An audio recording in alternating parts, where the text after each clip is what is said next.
Alright. Hello, everyone. Alright. Shut up. Hello, everyone. Where am I? Shut up. Sorry about that. Hello. Welcome to the stream. I've been inspired to play Rivulet again.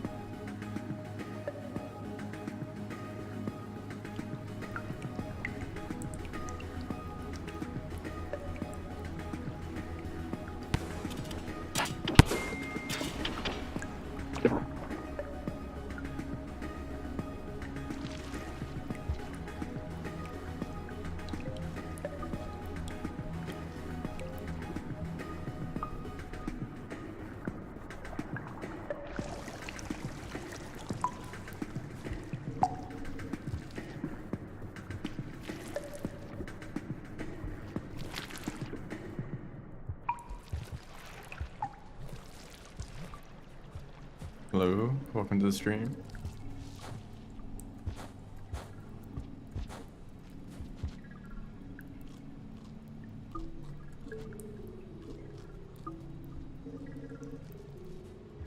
Actually, I don't need to do this, but I'll explain what's going on later. But I messed up this part.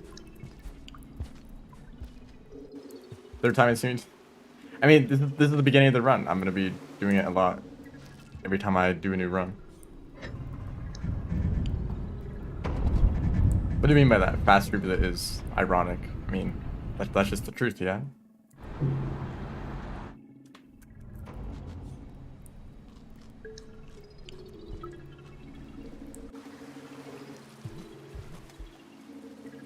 That is the goal, hopefully.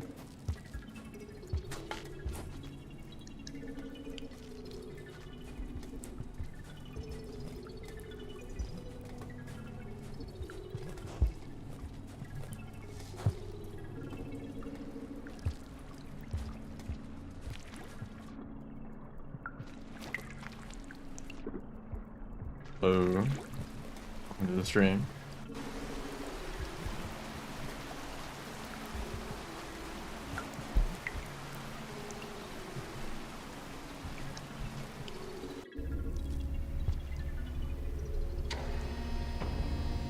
Of everything. It's story percent, by the way. Just the normal Rivulet ending, basically.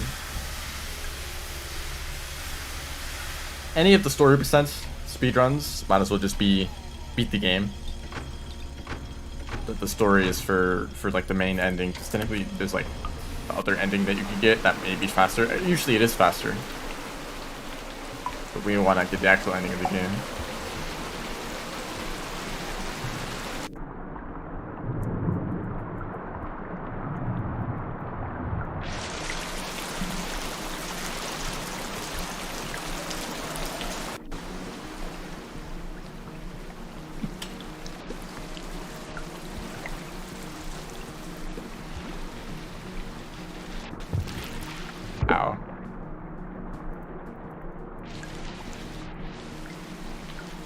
Ow.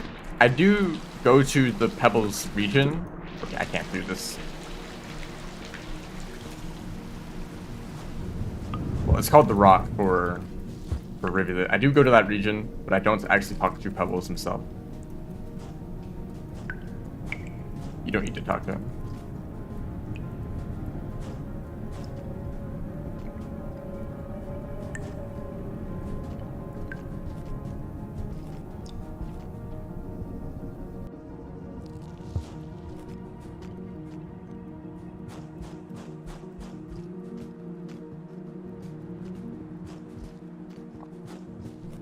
Really difficult to chain that all together.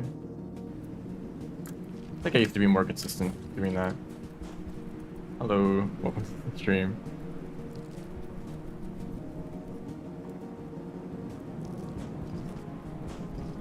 I was inspired.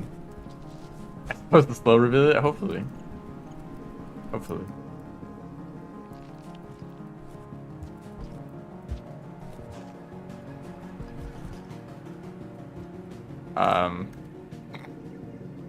I don't know. Well, I know exactly what that was. I fell into the den, and it pushed me out. And they push you out more the further you're in. Yeah, that was accidental den boost.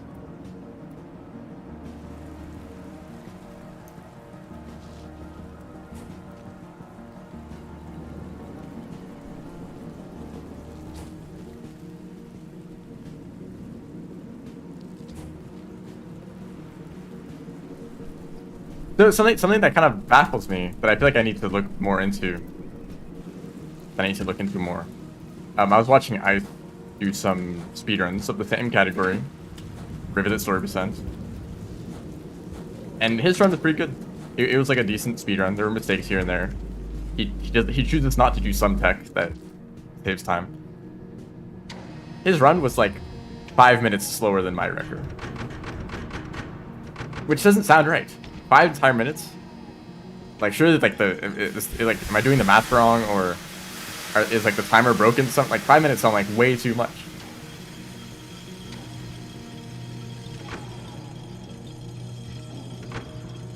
Like, I need to watch the runs side by side and see if it's actually that much of a difference. Like, there's no way, right?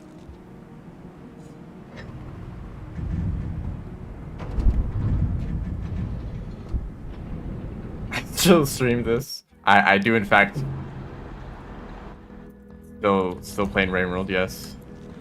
Thanks for stopping by.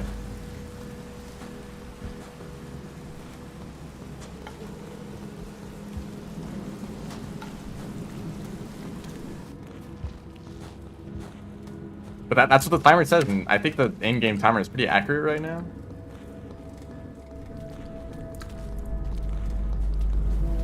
Like, it definitely used to be broken in some ways. Or I guess it could just be the result of being slightly slower in every single room, and cumulatively, over the entire run, it adds up to a minute, even if it's kind of hard to tell.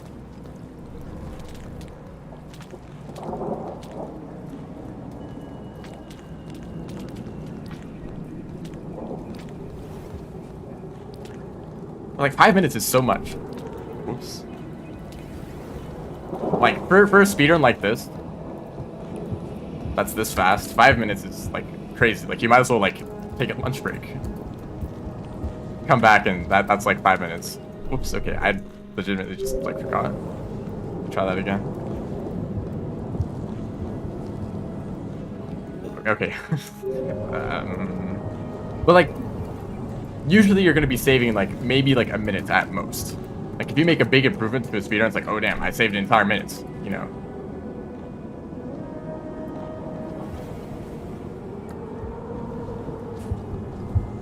Hey, I'm not trying to be stupid on purpose. It's just a property of Rivulet, okay?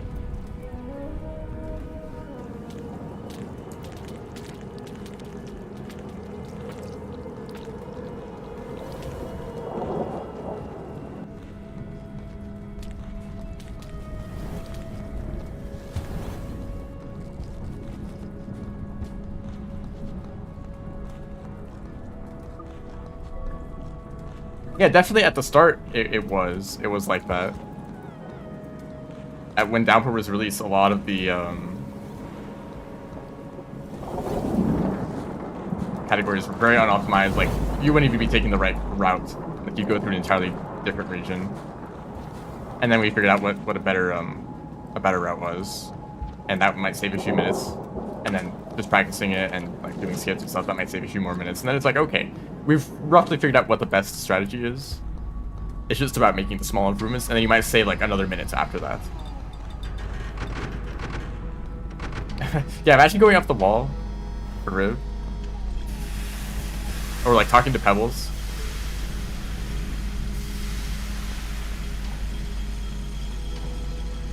No, I totally understand that. That's part of why I don't stream every day. Both for myself, but also for viewers. Because if you watch a stream every day, if you do anything every day, you're probably going to get tired of it. Especially if it's as long as a live stream, you know. And then you're just gonna leave. It's okay. This actually kind of sounds bad though. That's what like mobile games do to keep you engaged. They don't let you play for more than a short time every day, so that way you don't get tired of it and you can keep playing their game and eventually spending money on it. But for like live streams, I've definitely had an experience where there's a streamer that I found and I enjoyed watching the streams, but they stream so frequently that I just kind of got tired of showing up, lost interest.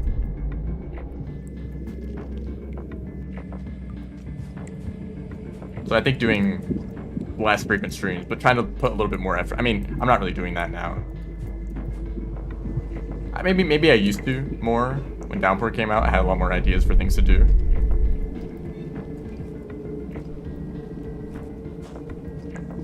Okay, I look bad.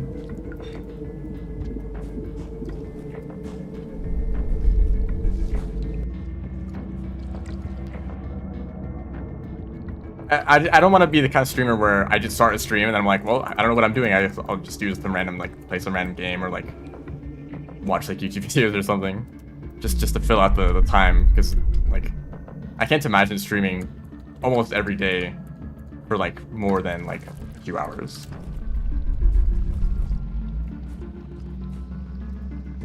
That's kind of how it seems like for big streamers. Like they're literally just always streaming.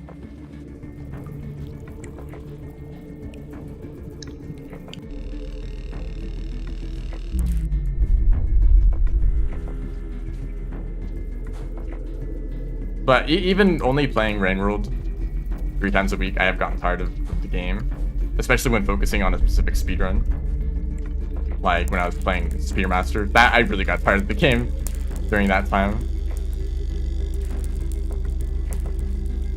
And that's also kind of an attempt to put more time into, or put more attempts into a run that's like RNG focused.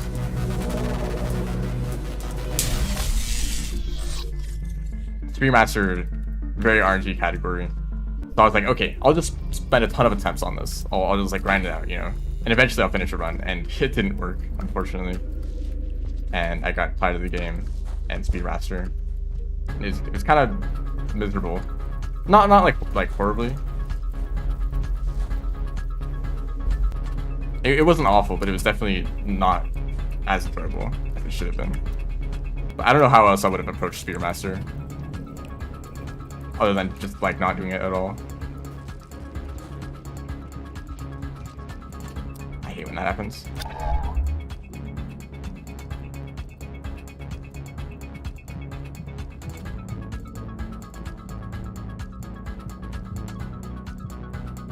I really need to do this room differently.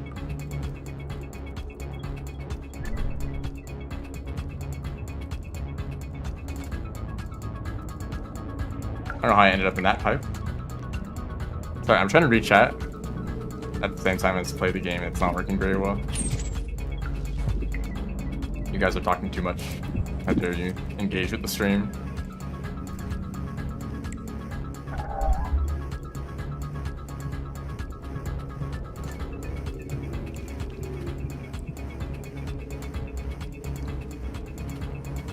Yeah, no, that's how it is. Taking a break is the best way to improve. Honestly, if you want to improve at something, practice a little bit every day. I mean, okay, that's like the obvious answer everyone says, so you don't need me to tell you that. But sleeping makes a big difference. Like, I mean, I don't know how true this is, but I feel like you only improve in a meaningful way when you sleep. You may practice something 100 times and not really get that much better at it, and then you sleep and you're like, whoa, this is easy all of a sudden. Or not. Maybe it takes longer than that, but you know.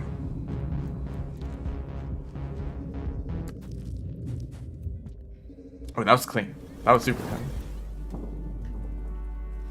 Fast repeat it as opposed to slow repeat it. I've been slow repeat it in a few rooms.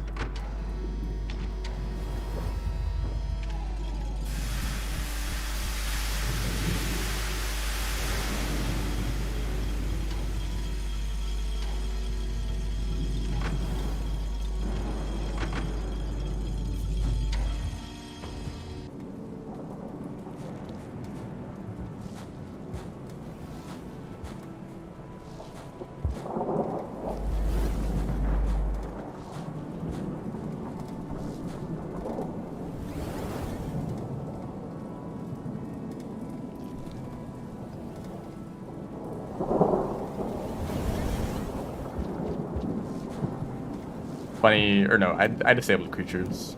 Yeah. Or no, maybe not. No, I've left DLLs on because they're more of an environmental hazard than a creature. I feel like they always be here.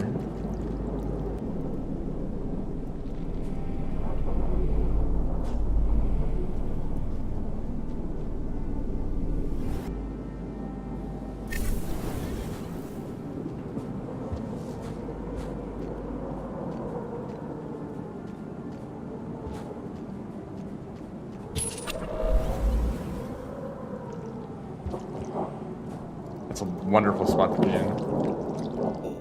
I just got destroyed.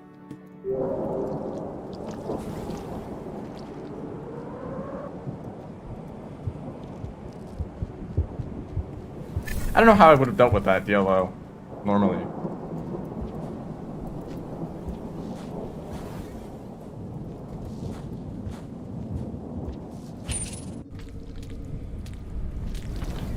Yeah, if a streamer has thousands of viewers, who cares if I'm there or not? I mean, you don't need to stick around, of course. I appreciate anyone who decides to join in these streams, whether you decide to chat or not, but you can do whatever you want, man.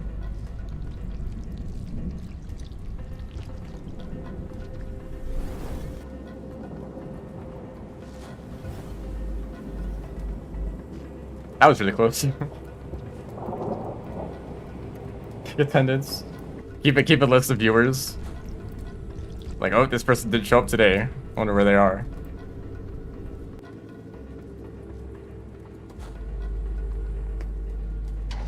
Some people do that. I do that on Twitch.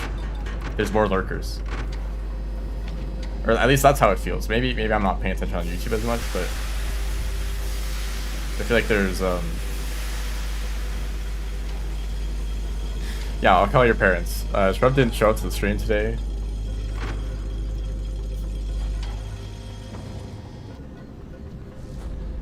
Yeah, I feel like there's lurkers on Twitch. Because I'll at the end of a stream, I'll check the viewers. Or I don't see the view. Whoops, hold on. I don't see how many viewers are on Twitch normally, or on YouTube actually. And then when I'm like closing the stream down, I'll see that there's like a lot more people than there were chatting. So there might be like two or three people chatting, and then there's like 5 viewers, and it's like, where are the other people? I mean, if you want to lurk, not say anything, that's fine. But it's just surprising. I kind of assumed that Twitch has like 2 viewers max.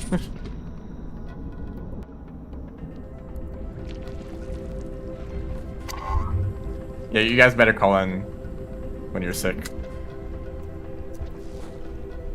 It should be the opposite. Like, if you're sick, I feel like you'd be more likely to watch the stream. Damn.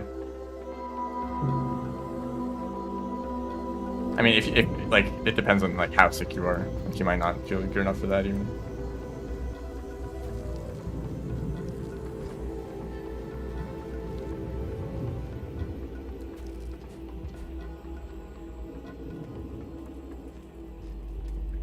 That also surprises me. People have said that. Like, oh, I like fall asleep to your streams. Like, how does that even happen?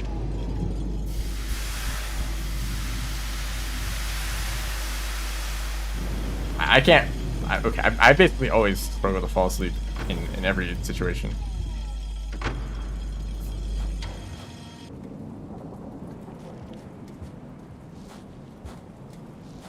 I'm like jealous of those people. It's like, oh yeah, I just like watch them random stream of someone playing Rain World and I just fall asleep. Like, wow. Unless they mean like, unless it's like not literal and it's, oh, I just watch the stream because it's like chill, and then I feel tired and I go to bed afterwards.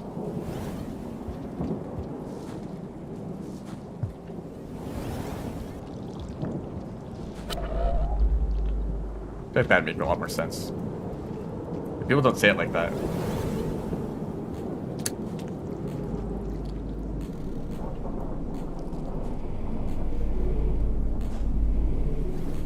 Okay, I haven't timed it. I don't know if doing that is slower or faster, but I think it's really funny. Because if you're not familiar with the routes, if you haven't seen these runs before, it looks like I just fall. Oh, well, okay. I did fall there.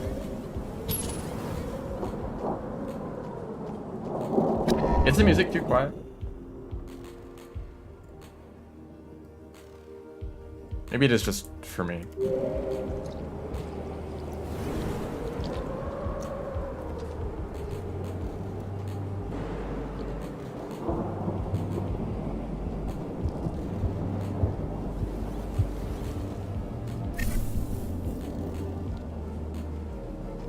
That was almost a fastball, I think. I mean, I want the music to be quiet. It's not the focus. It's just nice for when there's nothing else going on. Oops, I also did that wrong.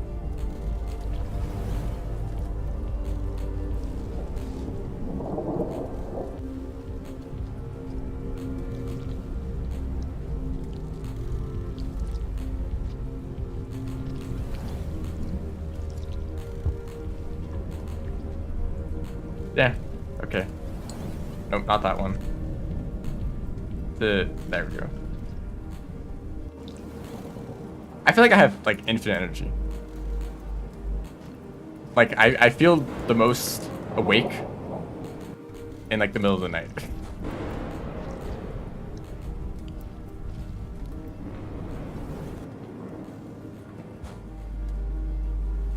Isn't that kind of frustrating? Maybe you guys can't really, like, yeah, there's like some amount of time that you're supposed to sleep. That's healthy. And I agree with that.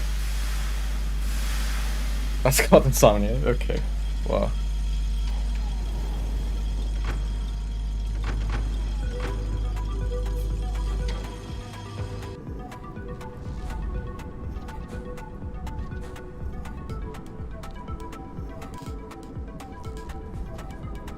Oops, I always forget. I mean, maybe I wouldn't if I was like actually doing a speedrun and I was trying to focus on the game. That is part of why I'm making mistakes. Or that I haven't done the speedrun in like a few months.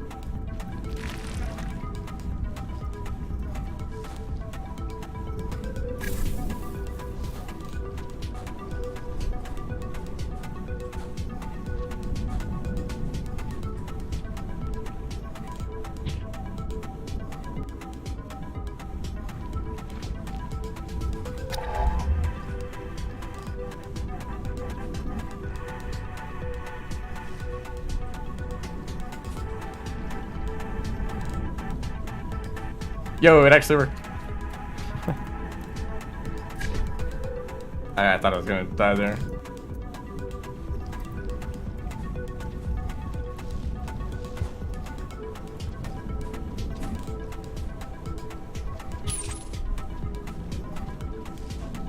The feeling of, in like the middle of the night, making a bunch of plans for things that you're gonna do, and then you wake up and you're like, nah.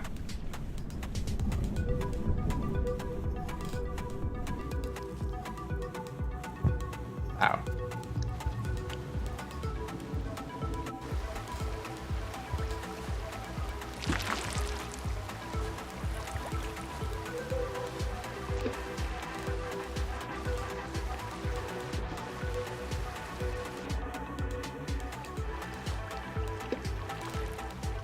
There may be a water hop that you can do there, but it's not been consistent at all for me. The one before that is more consistent.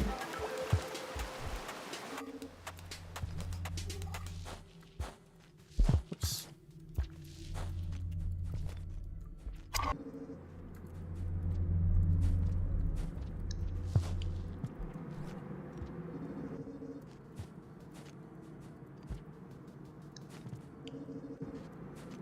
Oops, I actually forget they're supposed to just jump straight up in that room.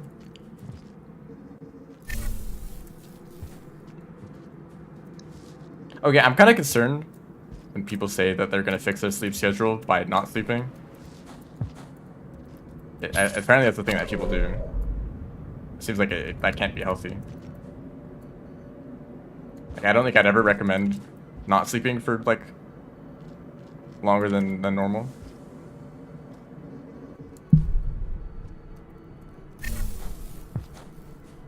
Like, I think the best option is to slowly change it every night. A gradual thing. But maybe that's a lot harder to do in practice.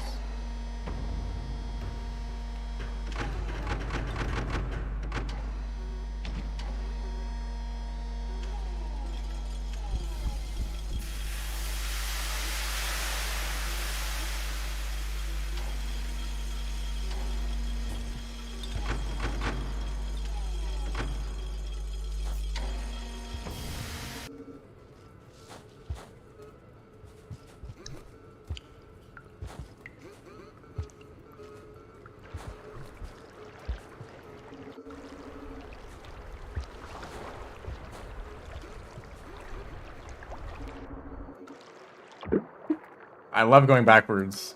That's the wrong direction. Thank you, Riv, for being very controllable underwater. Just as intended.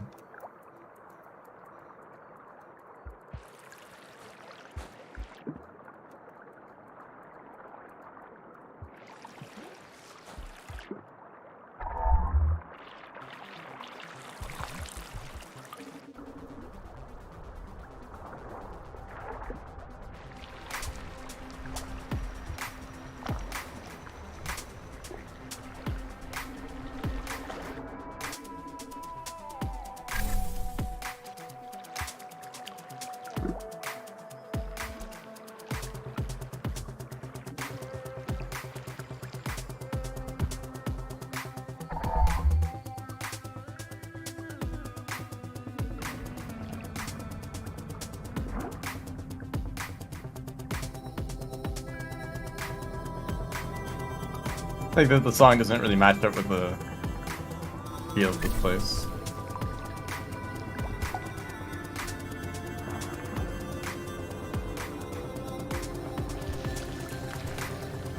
I'm gonna do the funny thing. Oh yeah, it's so worth it when it works out. I mean, it probably only saves a few seconds, but it's fun.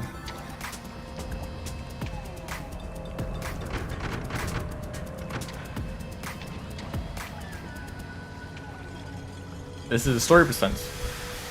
The goal is just to get to the end, aka moon.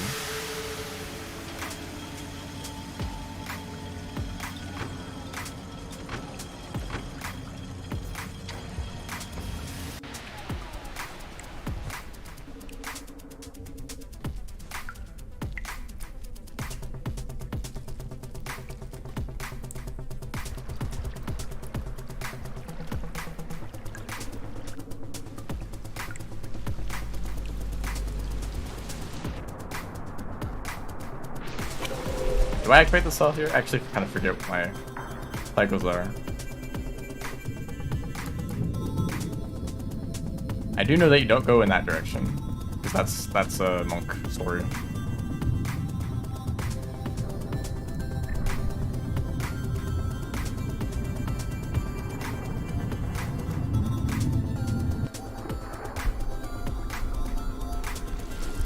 That fish on their way to ruin your life for fun.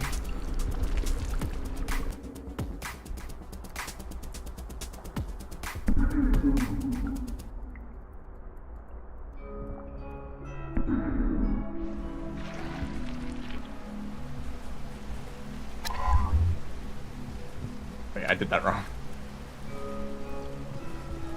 I mean, I don't know if it matters which direction you do that, but I guess it didn't work that time, and it worked the second time, so maybe. Just don't jump that late.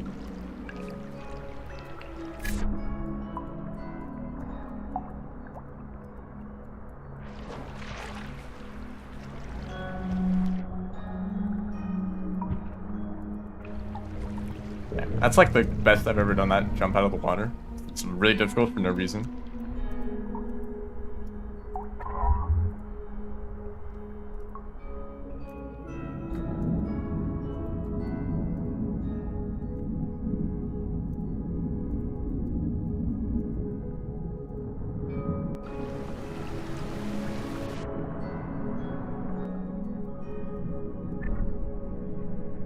Or an eel lizard shows up and eats you in that tunnel for fun.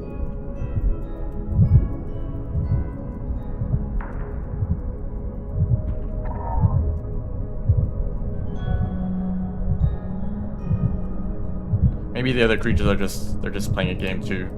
They're just messing around and having fun. And you know, eating the slughead just happens to be one of their favorite activities.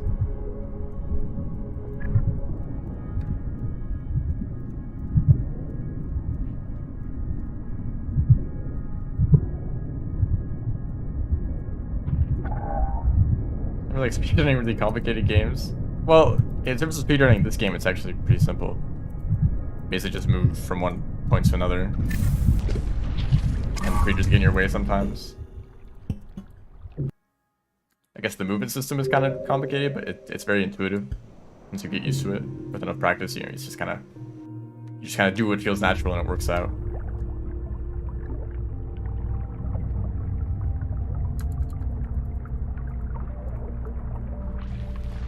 There was a game that I tried to speedrun somewhat recently. That was actually kind of a pain, because you had to had like a leveling system, right? So I mean, very simple idea. You defeat enemies to level up, and you can spend those like level up points on like increasing your stats. That, you know, a lot of games like that. But in the case of a speedrun, it's actually really interesting because leveling up increases your damage, which makes boss fights much faster. So it's worth it, and like defeating enemies in some areas that you need to progress. So it makes all of that much faster. So it's worth it to level up. So there's kind of a mix of like going out of your way to get XP to level up, not spending too much time because it's not slower, obviously. But also sometimes it's worth it because you want to like increase your damage output. And also you could reallocate your stats whenever you wanted. So often it would be worth it to change your stats to movement speed for a bit, and then change it back to damage to defeat an enemy. Change it back to the movement speed for like a minute, and then you know you'd switch back and forth so many times. It's like such a pain to keep track of. So that's kind of where I lost motivation to speedrun it. Yes, it was mini shoot. And also like the routing, like obviously if you just copy another person's routes, you don't need to worry about that. It's still a lot to learn. But if you want to like come up with a new routes, then it's like so much planning that you need to do.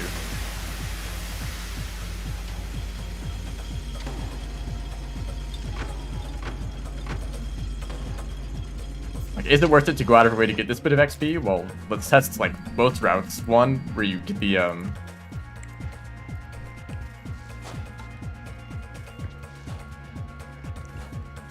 one where you get the XP and one where you don't, and let's see how much difference or how much time you spend to get it, and how much time you save by killing this boss faster. And next level that you get, like basically the entire route changes because of that one decision.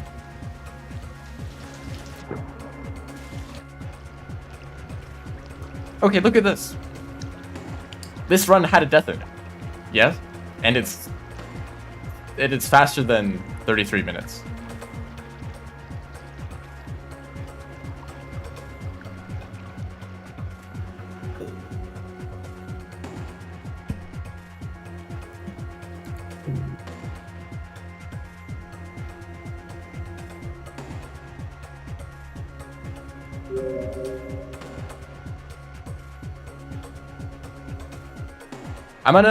I'm gonna try. I'll do like a fake run. I don't need word menu. I'll turn off, or I'll bring creatures back in, but I'm still gonna turn off the karma requirements because it just makes the category more fun, and I'd rather enjoy the game right now.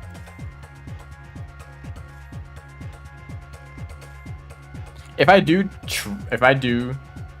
some point in the future want to try to improve my time, which is something that I kind of want to do because it has so many mistakes in it. Like, it's not a very good representation of the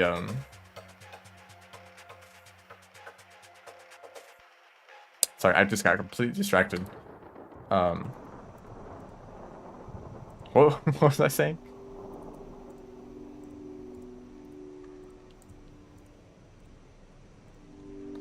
My run had so many mistakes in it. I don't think it's a good representation of what is possible in this run. And I think I'd like to show that more because this speedrun is really fascinating.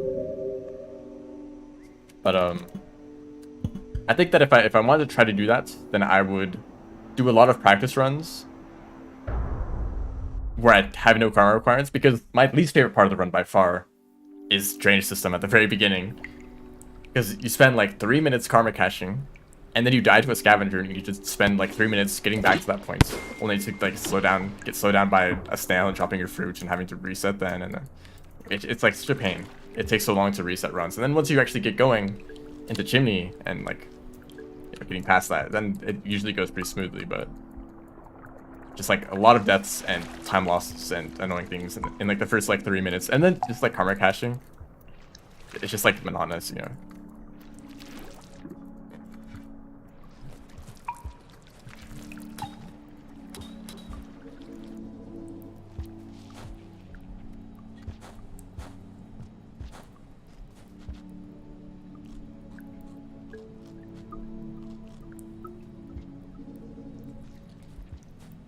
Actually, no. We're not doing that.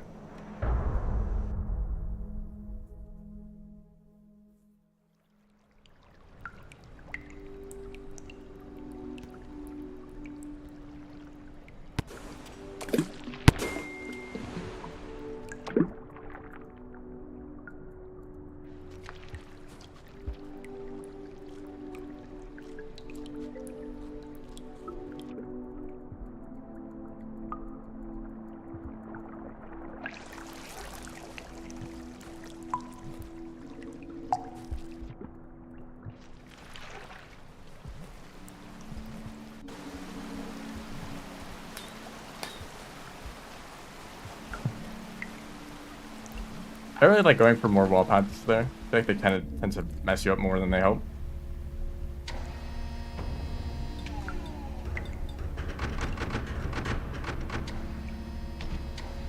I can't imagine a less appealing game to speedrun. That is, okay. There's definitely a lot of options. Like, let me speedrun the game that is literally pure RNG in every sense. And that definitely does not apply to rain rules. Nope, not at all. Favorite game to speedrun, no RNG at all.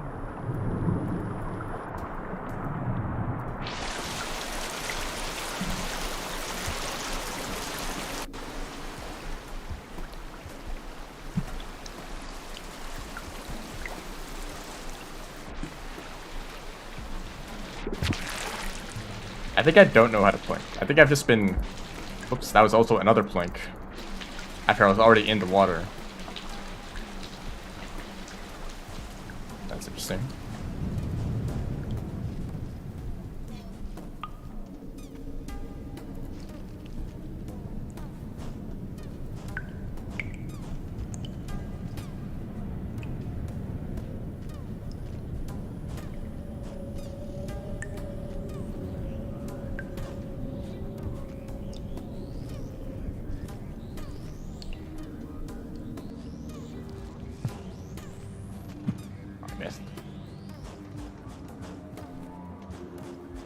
I don't know why I did it like that. I think I need food. I don't know where the best place is to get it. Definitely not like that. Whatever I just did. I only need 2 more, so I guess I could... I don't know.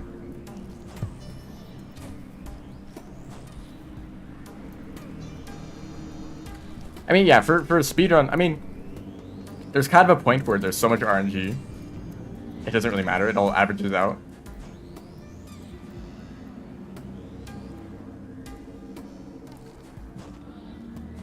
I did a few speedruns of Noida, which is also an RNG game.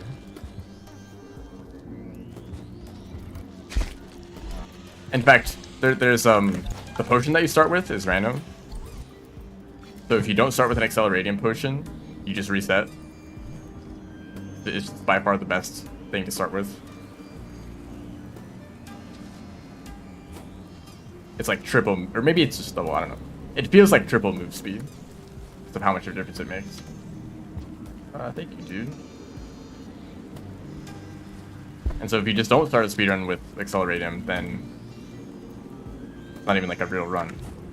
And you also want some form of digging because navigating the levels normally takes way too long. So some way to just dig your way down to the bottom immediately is also like almost necessary.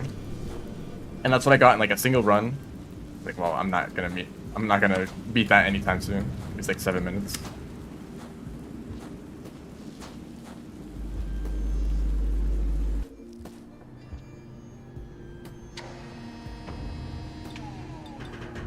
Yeah, Minecraft, I feel like the only reason Minecraft is a popular speedrun game is because it's a popular game. And maybe because of content creators too. I guess for live streaming it's maybe more interesting. Yeah, you never know what's gonna happen. It could be anything.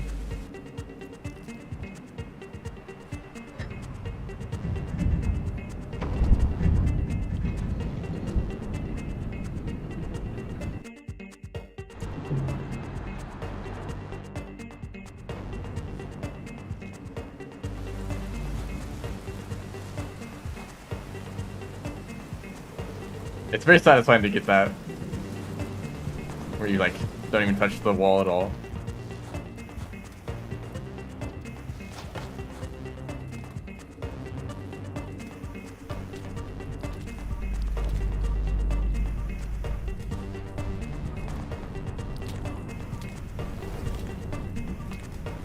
That is actually a really interesting idea to not speedrun a game for real time. But if it's like turn-based, then how many turns, you know, that is like a measure of time. But it takes much longer because you really want to spend as much time as possible optimizing every decision. So it takes a long time, but the end result is that it's very efficient, you know.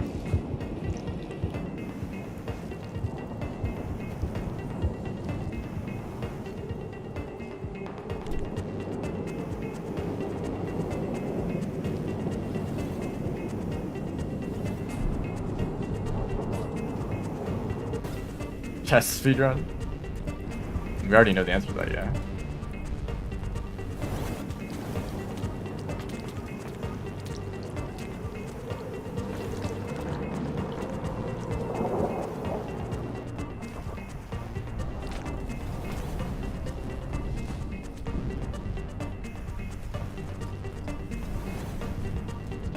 Really messed up this room.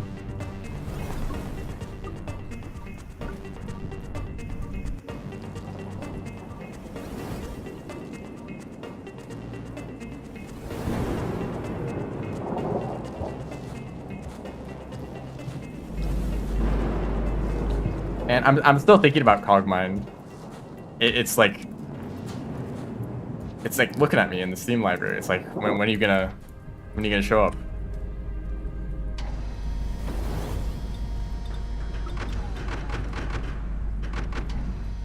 It's hard to imagine a more stressful game though. It's like okay, imagine a scenario where you walk into a room and there's like 3 enemies in this room. Literally every other game, well, okay, not every other game, but a lot of games, you just defeat those enemies and you move on. You know, you don't really care about it. Maybe you'll take some damage, but you can heal, right? In Cogmind, you're fighting for your life in that room. Like they're probably gonna destroy like half of your components, but then once you defeat them, you're gonna take their components back, and it's like, well, you didn't really lose anything overall. But the fact that encounter happens like constantly. At least in my experience, I'm sure that if you're actually good at the game, or if you like are stealthy, that doesn't happen all the time. But in my experience, in like the 2 runs that I've done, that's kind of how it feels sometimes, where it's like you're constantly like losing half of your components and then stealing half of them back just repeatedly, until you get unlucky and a few too many guys show up at the same time and they kill you.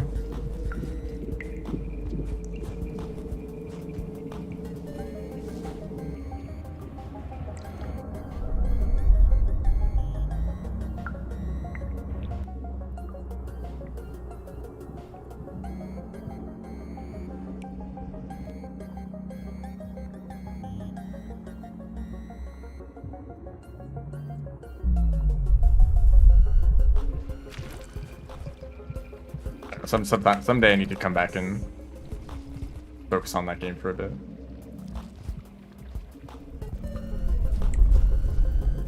Oh, come on. Wait. No, I didn't mean to throw down. Fine.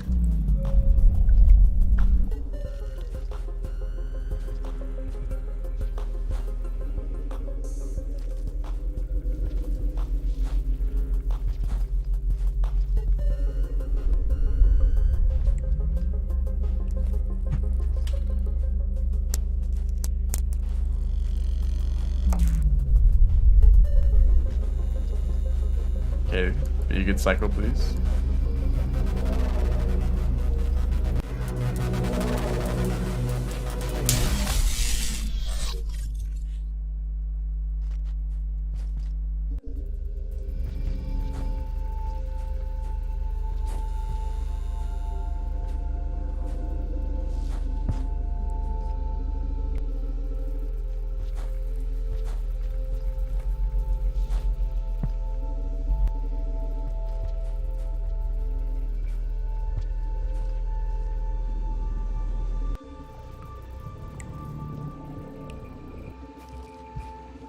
Rivulet will never ball in.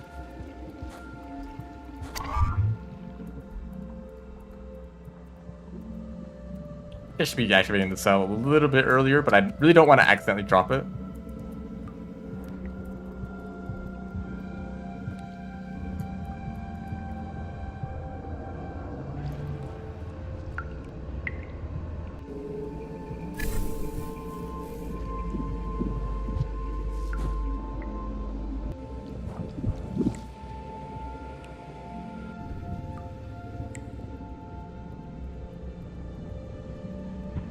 Yeah, I should have, if I activated the cell earlier, I would have been able to turn that on at the beginning of the water tunnel.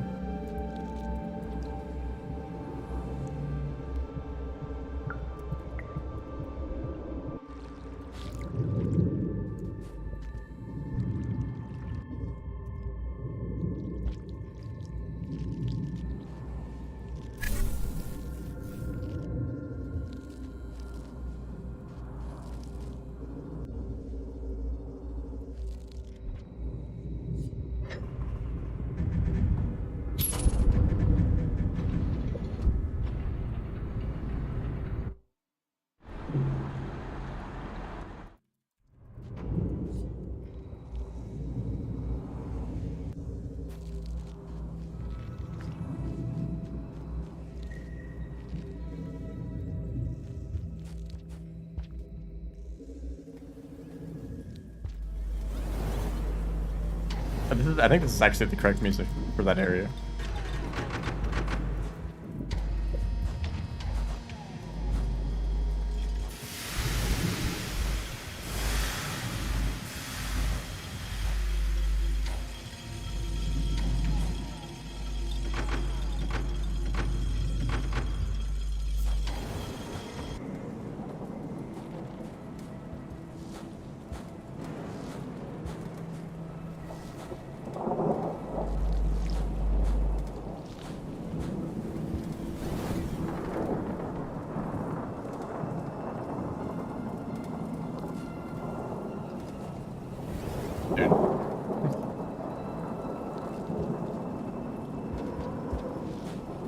Okay, yellow check.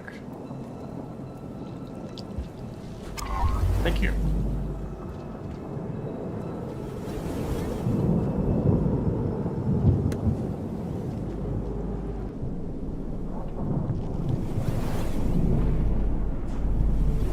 Someday I'm just gonna die. Just fall down there and just die.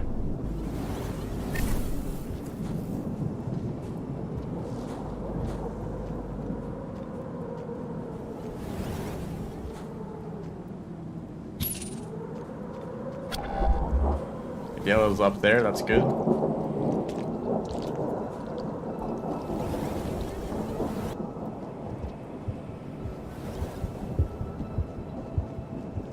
Sometimes I feel like yellows and kelp can track you way too well. Because they shouldn't be able to see you, yeah? They can only hear you.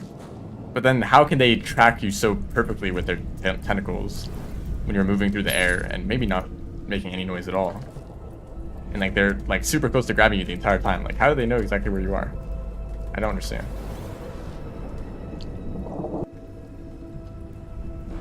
Like, it just like flips the switch. Like, the moment they hear you once, it's like they know your location exactly. Oh, that's a great spot. Air vibrations. Well, then why don't they just see you all the time?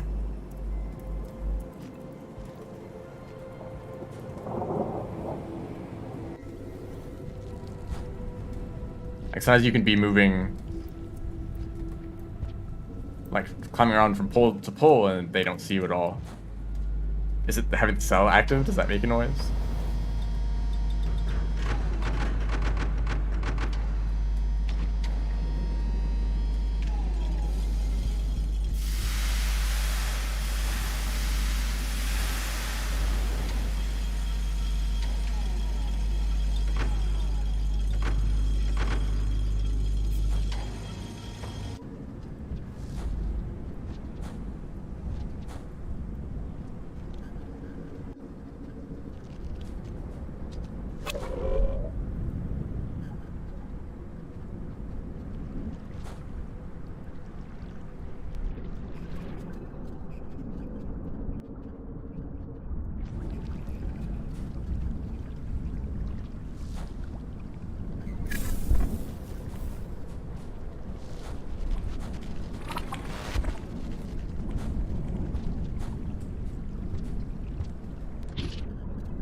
Play it safe here. I definitely had enough time to just jump over the over that little thing.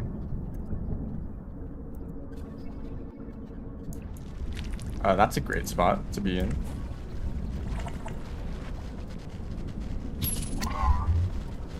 So I'll just do this.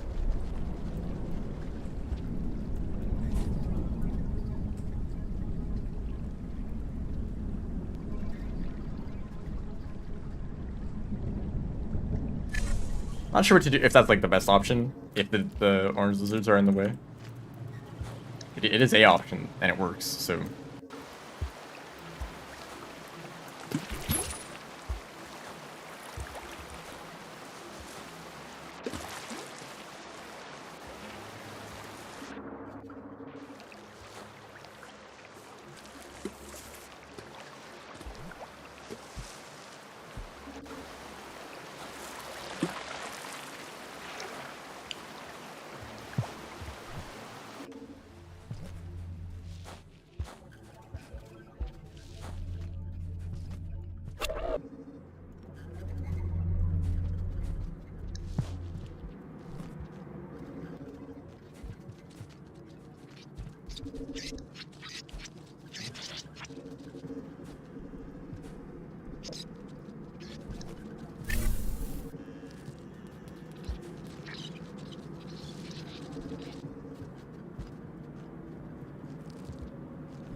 Going pretty well.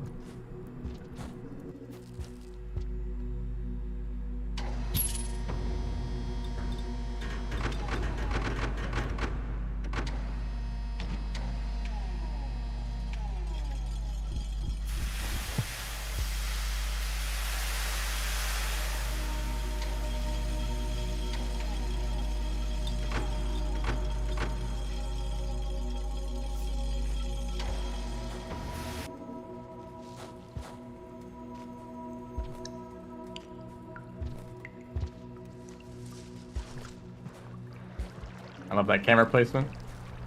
Really lets you see what you're doing. No, why? I'm holding in that direction. I'm moving in that direction, and you'd boost to the left. I don't understand. I even waited because I thought if I did it instantly, I might go in the wrong direction. So I'll give it a moment to like align to the correct direction that I'm holding in. No, not the camera scroll mod. That's even worse.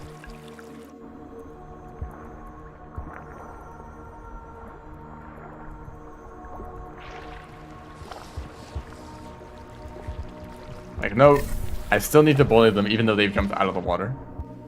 It's just like a necessity.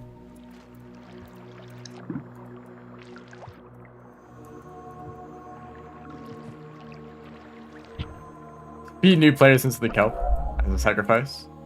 The shoreline. Just fall down. It's safe. There's definitely not threat music playing in this room the moment you enter it.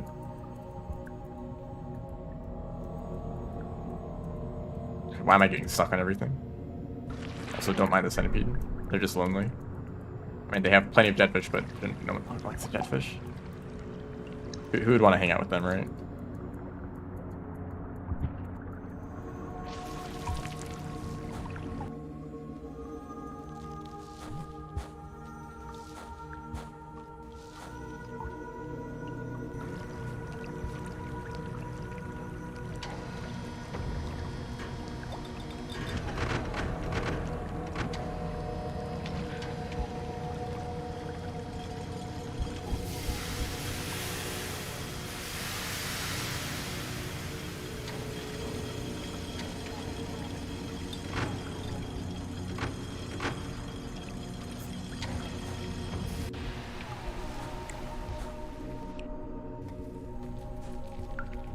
I think aquapedes in general are a bit spooky. Kind of how they are. A lot of people would agree with that.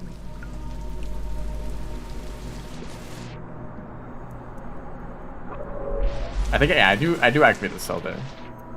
I do remember that.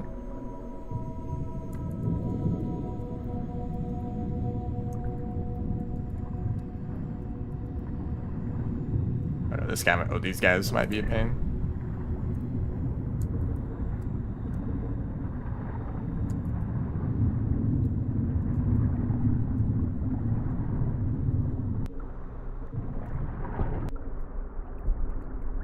See what we need to do to just get around them? Oh my gosh.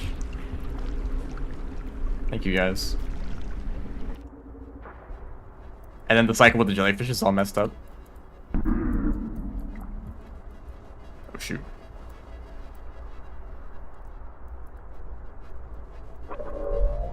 See, and then you just get stuck. I don't know why it works like this. But I can still make this jump. Oops. No, okay. I've been banished.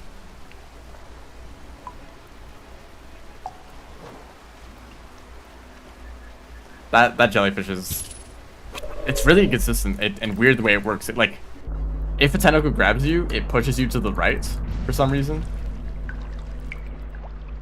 Like, you'd think that if the tentacle did grab you, it would pull you in towards the jellyfish, or at least it would just like slow you down a little bit. But no, it like pushes you to the right, like there's an invisible wall there all of a sudden. It seems like it's really weird behavior.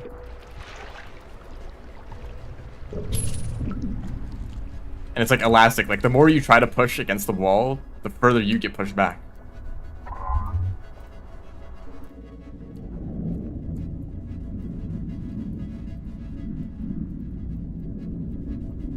If you get grabbed, which is like a random chance or something. I don't even know how they grab you.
Oh, that was bad.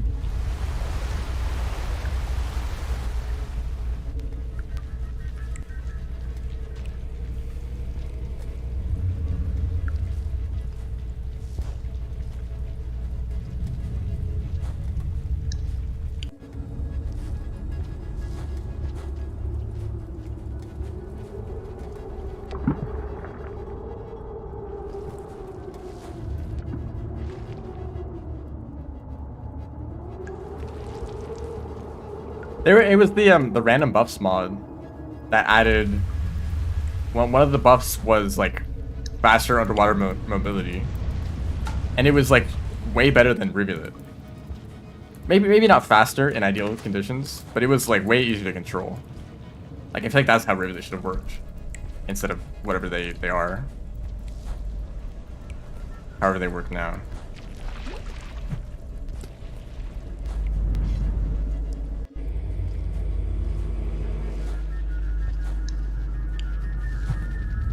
There we go. That's good.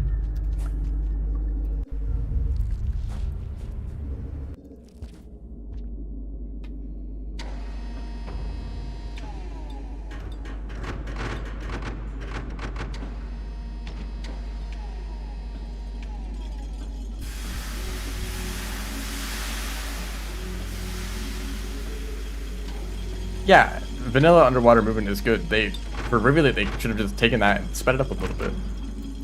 But the behavior of swim boosting is way different.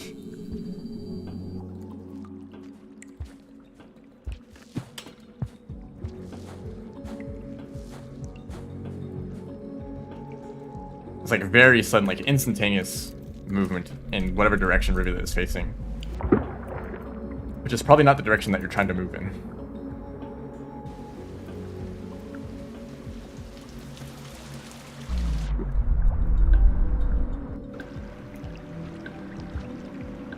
No way, 26. I want to calculate.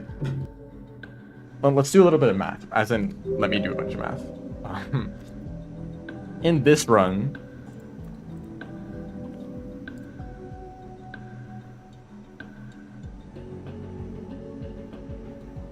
so by the time I made it to, let's use the gate as a reference. So I made it to the gutter gate in about 50 seconds. Okay. On my Rivulet run on the leaderboards, when do I get to the gutter?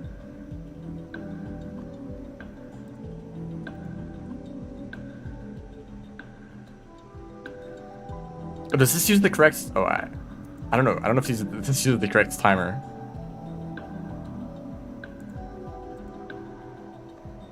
Oh, it does. It does. I mean, it has the corrected timer on. So I get here in about 3 minutes and 20 seconds.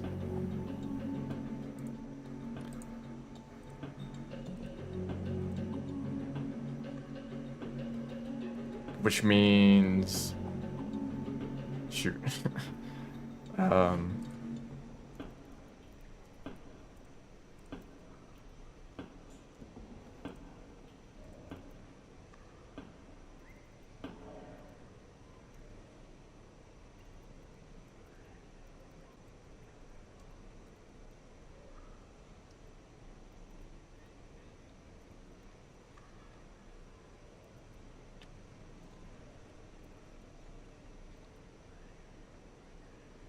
So the actual time of this run would be 28:50. Yes.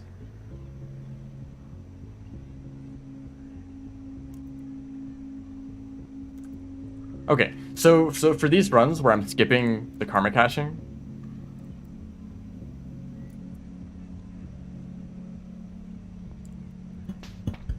by skipping karma caching and just going straight up, it adds, or it saves about 1.5 minutes.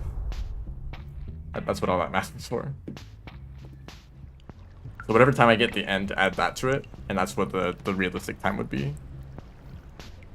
I think, at least based on that one run. Obviously, like, if I had better drainage movements in that run, it would be a bit lower, but...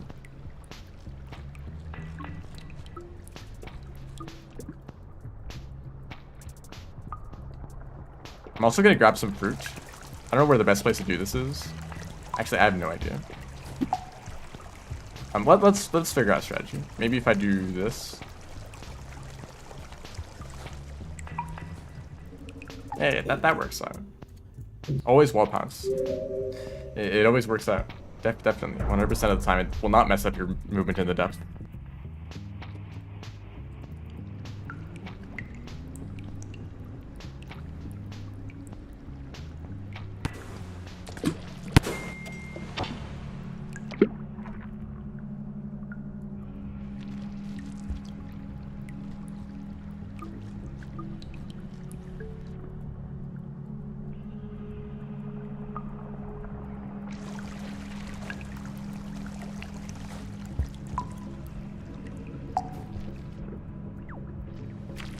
I did spend a lot of time getting food, so maybe I probably could do this faster than the previous attempts. Just for getting food earlier.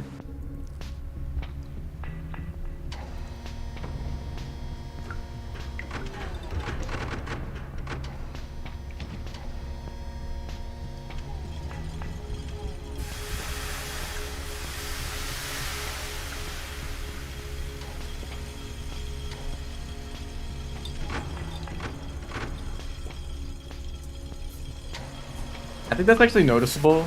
There's one tunnel in Shoreline that it's kind of like required, or it's like it makes it look like you need to get a jetfish, but you can make the swim normally, but it's really close.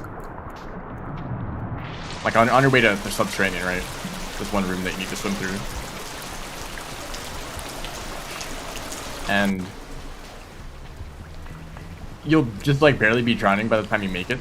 And maybe it is that change that makes that possible, or at least a lot easier. Oh, hello. Gotta be staying out of the water. Thank you.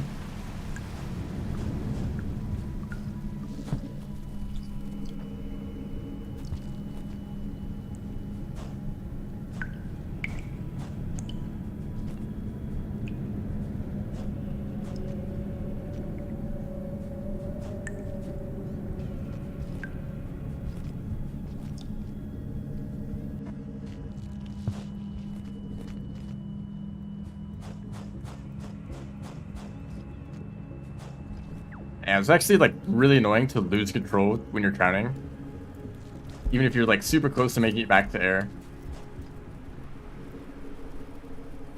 Yeah, I'm sure it's possible, but like if it makes it a lot easier. Hi, vulture. Don't mind me. It's just like that. Not a meal.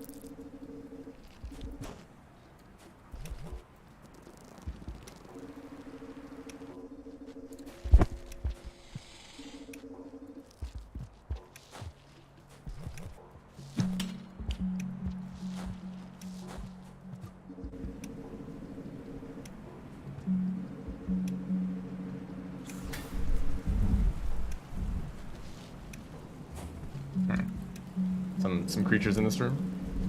And it's one other difference with this route is that it's not gonna be raining, you know, since we get here faster. So more activity in this room mostly.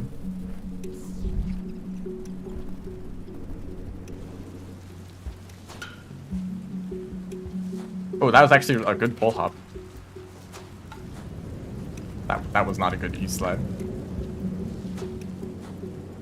I love doing that. When like in the middle of a slide, you pick up an item and you do the E-slide, or you do the extension. That's really satisfying.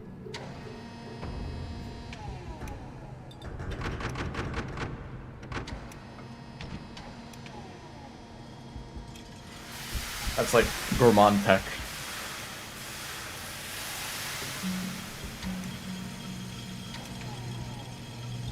Something that I learned recently. The speedrun categories for Rain Worlds could have been much more flexible.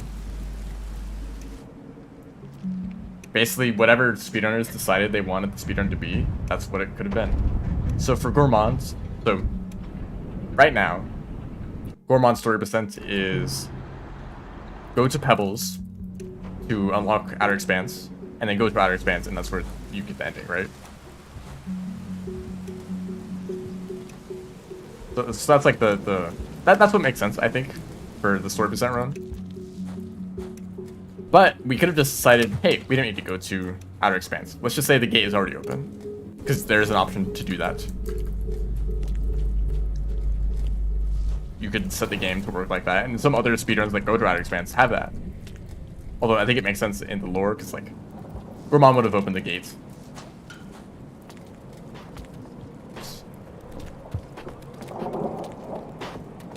But we could have just decided, you know, for Gourmand's story, let's make it so that the gate is just already open. It makes the speedrun more interesting, or less tedious, because you don't need to go all the way up to the Pebbles, which is like the more difficult part of the run.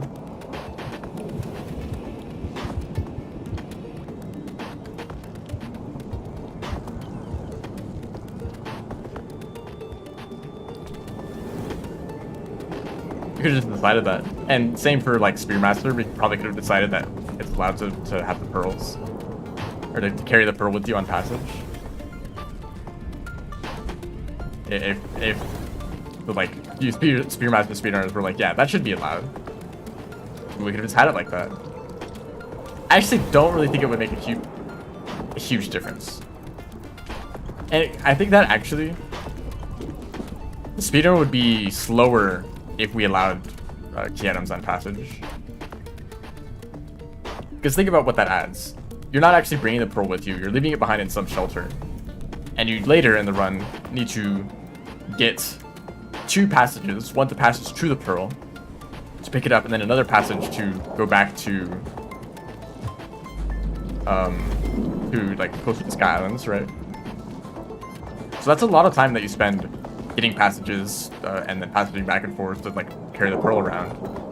In exchange, you can like carry spears with you when you're moving, so I guess it makes combat easier, but you're gonna want to avoid combat anyway, you know. So it probably makes the run safer but slower. So if the rules were like that, eventually we would say, okay, doing a non-passage run would be faster, you know.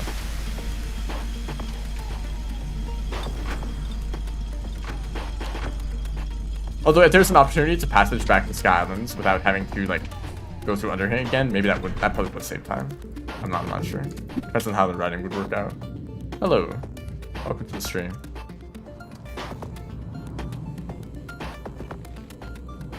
Alright, it's gonna turn off or turn on.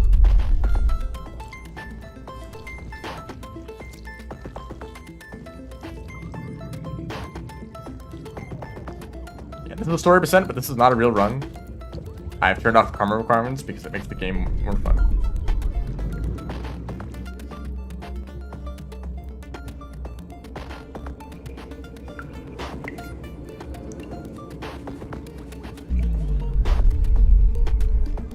Because, you know, like, what do I get out of the run being official or, like, following the rules? Being able to put the run on the leaderboards and be like, guys, I have the best, like, I already have the best Rivulet run. I don't need to prove anything by making a slightly better one.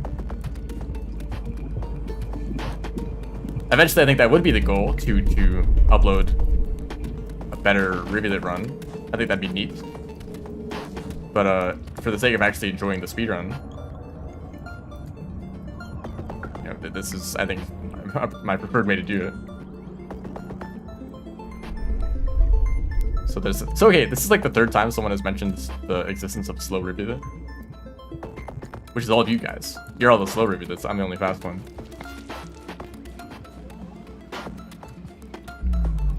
Got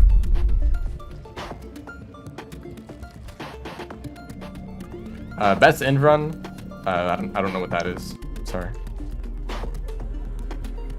Is that a different game? Maybe.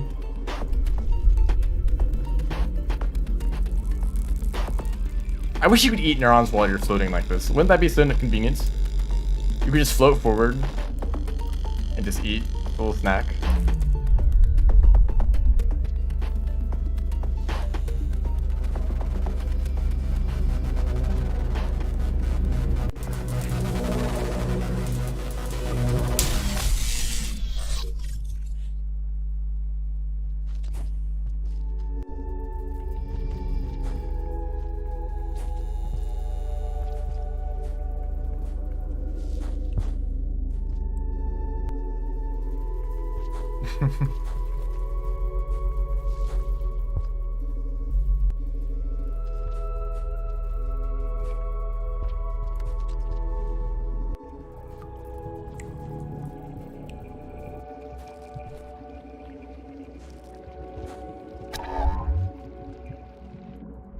There you go. That's a bit better.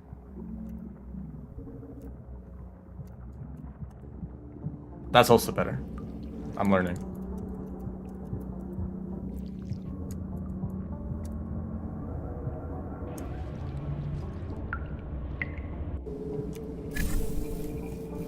This song, what song was that I just played?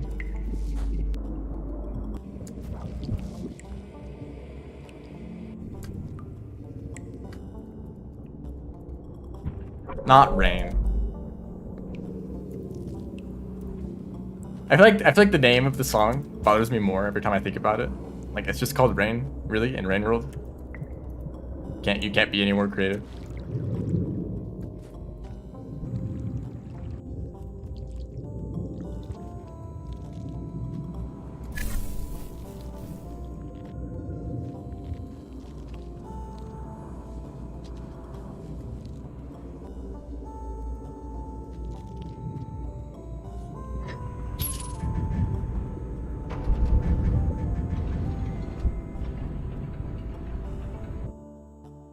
Although I do understand. Holy, did you hear that? Thunder, all of a sudden.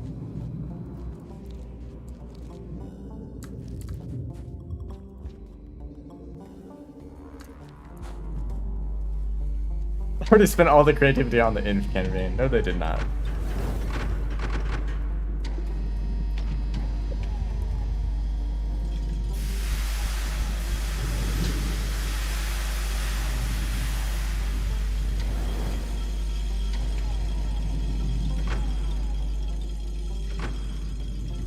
If I had to make an OST for a game, all the song names would be like Area 1, Area 2, Combat 1.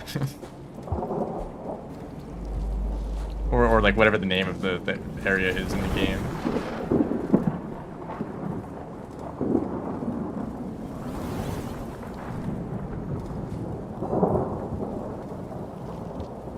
Dude, the track is just unfinished. Damn.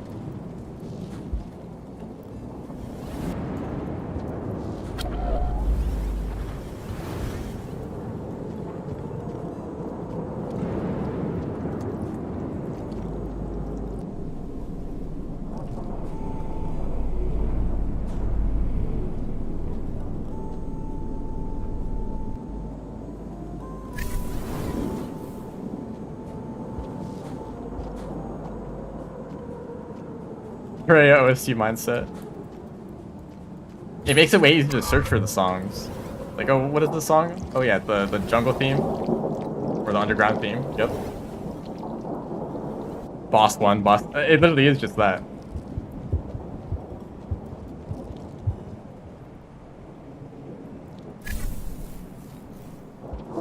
Yeah, the dating sim was the thing before, but it was modified. I think the version in Downpour is different. Although I wouldn't know anything about it. Yo, 6-flip dude.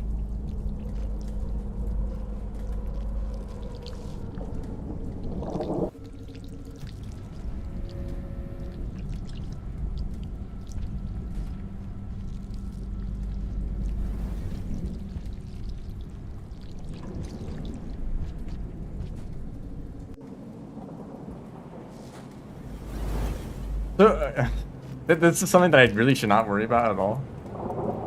But, some of the games that I'm working on are, like, sci-fi. So they have, like, fancy, like, sci-fi weapons, you know. You're, like, lasers and plasma cannons and, you know, whatever. It's hard to make fictional, or, like, sci-fi technology in a way that, like, that makes sense. And I know that the point is that it doesn't make sense, or that it can get away with that stuff. But like there's like sci-fi, and then there's like realistic sci-fi, you know.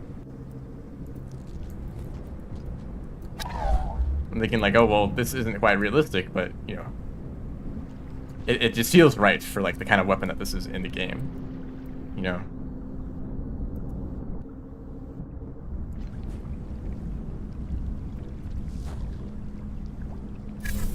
I think that's maybe more important, that the name of an item in a game could easily represent what the item is like. You can see like you could like read the item and like have some idea of what it's already like.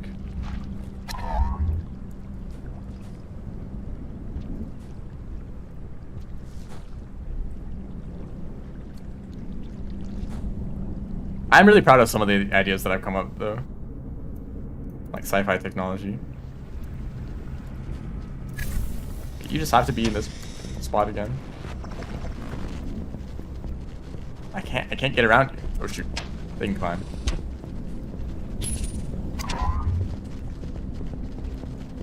Yeah, the lizards haven't been in good spots recently.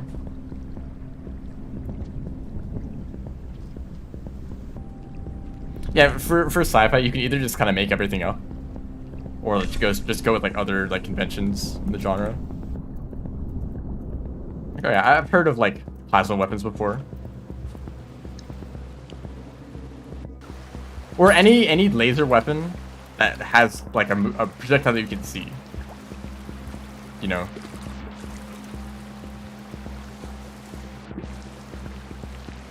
If you can see the projectile, it is not light.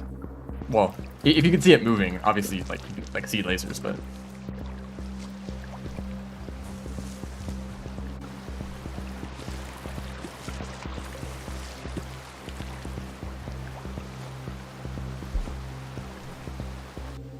laser weapons with recoil.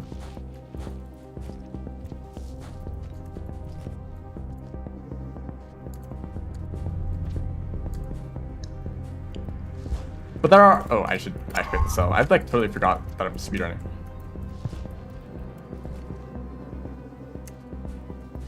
And technically, there should be no sound in space.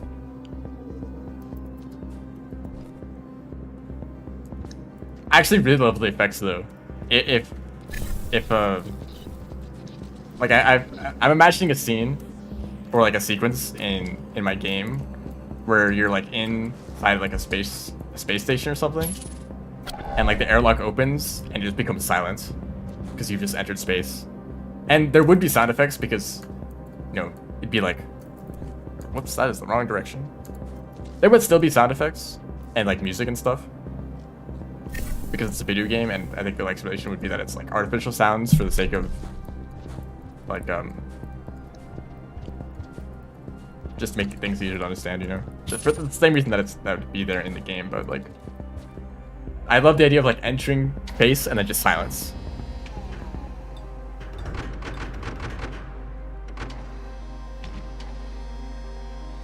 I checked the coolant forward. Ah, okay.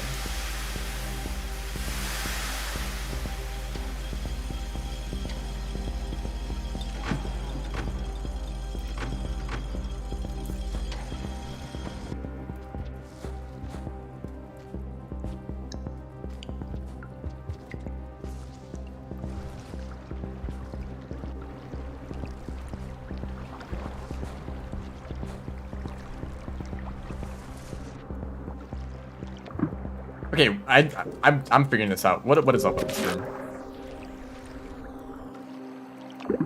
So that's if I jump. Do I need to jump earlier?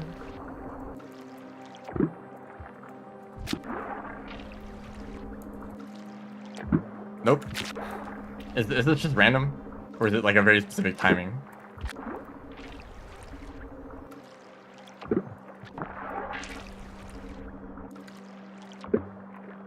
I have no idea. Maybe a very short delay. Hello, welcome to the stream.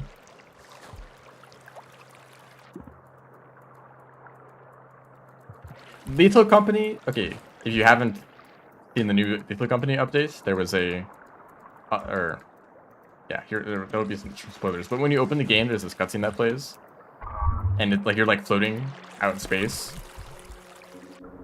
and some other stuff happens. But I feel like it was like really chill. I don't know. Kind of felt like Outer Wilds, which is a crazy comparison to make. I mean, I guess here are the requirements: be in space, have good music in the background.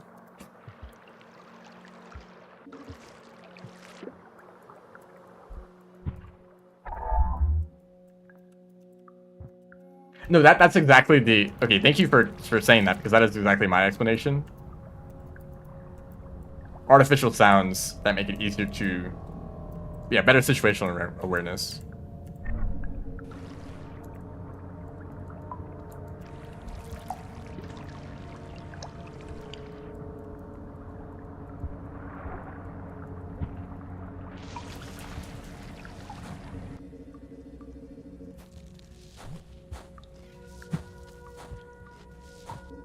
Like my favorite thing to do in this run. That's not even true, but I really liked it.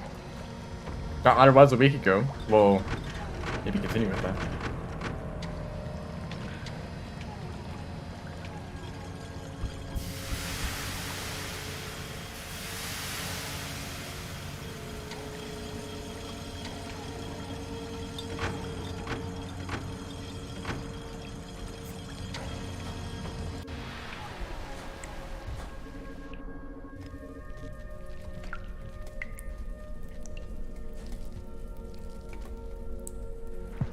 Ow.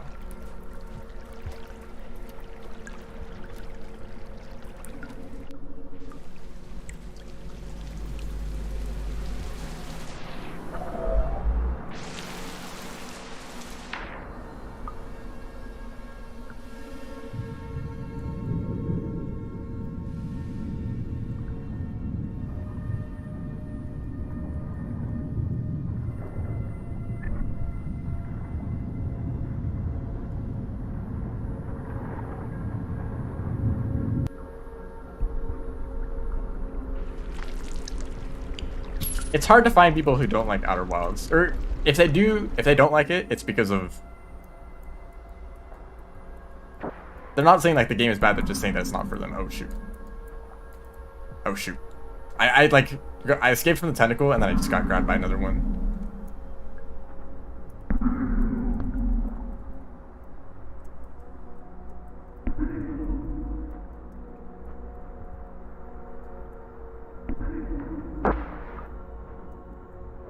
Doesn't this look unintentional? Like, why does it work like this? Why am I stuck here? Can I swim in the other direction?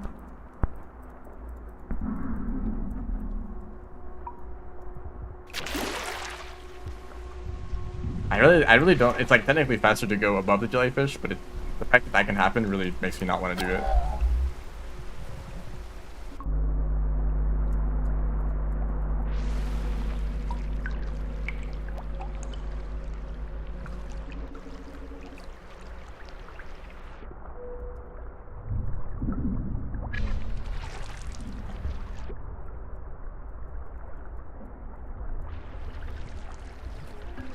You know, people usually don't care about games that they don't like, or at least hopefully. Like, there's plenty of games out there that I'm not interested in playing at all, but I don't think they're bad games. They're just not the kind of games that I'm interested in. It's funny, actually. People care a lot more about games that they could have liked, but that ended up being not what they expected, or worse than they expected. That's what people really hate. Like a sequel to a really good game, but the sequel is like mediocre, then people will hate that a lot more than a game that it's just bad. Because then it's like, oh, who cares, you know?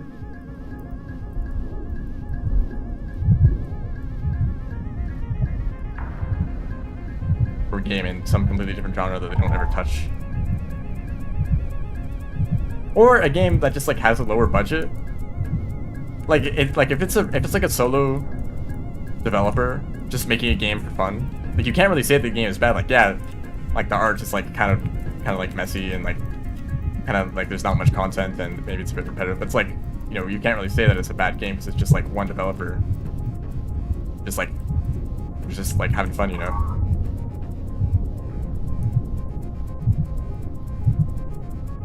Hello, welcome to the stream.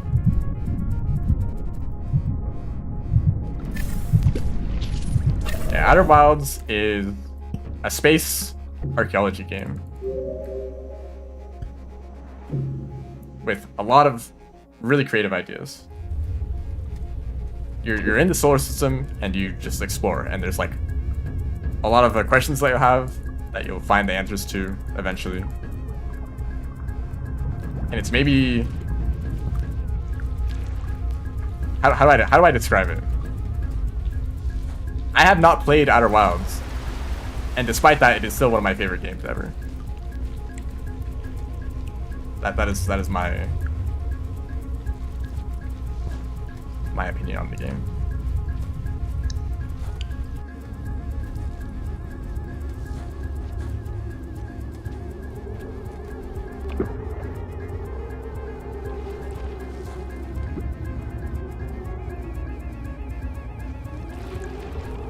But I hate expectations, though. I'm sorry if I'm causing this for anyone. I'm talking about Outer Wilds, very cool game.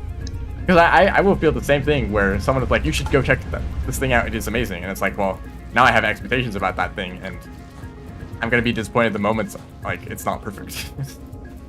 Or something else happens in my brain that is just weird, I don't know.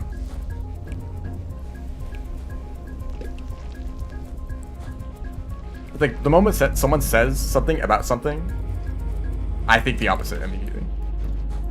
If someone comes up to me and it's like, I have the funniest joke to tell you, regardless of what they say, it will no longer be funny.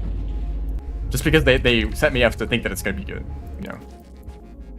Or it's like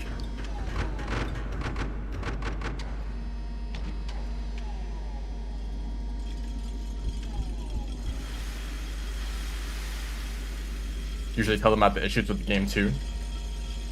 The expectations, like, oh, the game is great, but, you know, like with Rain World. I always say that about Rain World. Like, yeah, there's the game is amazing after, like, the first few hours where you're going to be stumbling around in the dark, dying constantly. But after that, it's worth it, you know. Except that's the kind of description that people hate about any form of media, that it gets good eventually. So it's hard to recommend Rain World.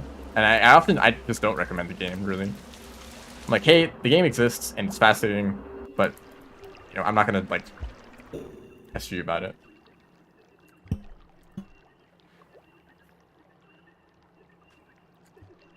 But now, like, Outer Wilds is like the comparison. If someone's like, you gotta play this game, it's kind of like Outer Wilds. You should just play it, you know. But then it's like, it's not gonna be as good as Outer Wilds, obviously.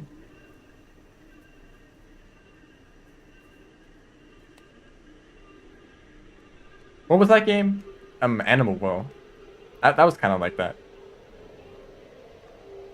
I think Animal was really cool. But I think a big chunk of the game I was just, like, not able to engage with, or I was not interested in engaging with.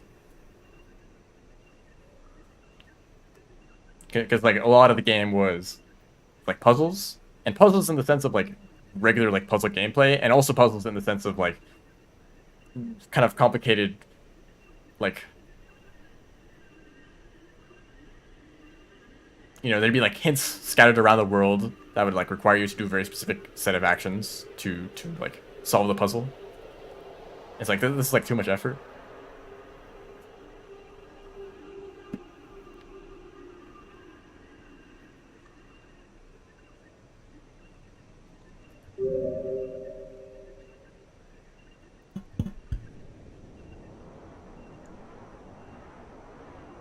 I mean, it doesn't really matter. It's not about how much you die in a game. In, like, Celeste, you're going to be dying, like, thousands of times.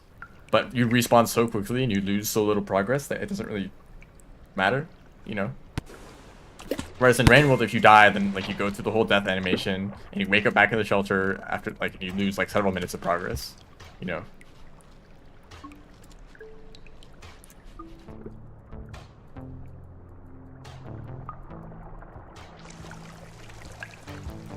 Kind of feels bad to die just because it wastes your time.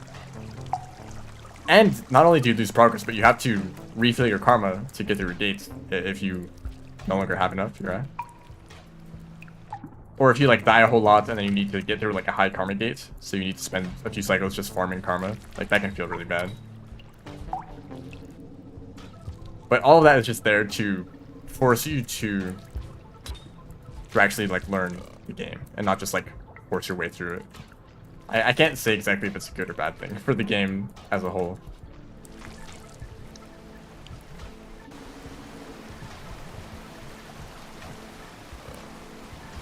Like, what if there weren't karma gates and you could just explore wherever you wanted to? Maybe you wouldn't be able to experience regions to their fullest, you know? Like, maybe you would just end up going straight to industrial and not really get to explore outskirts. Because people usually find the industrial gates, but still spend several hours in outskirts.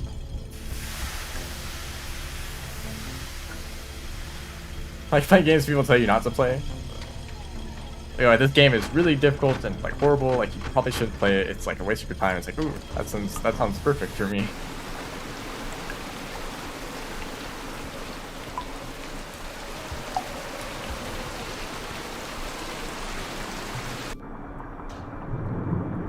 You ever watch someone play a game really badly, and it just makes you want to play the game so you can do things correctly?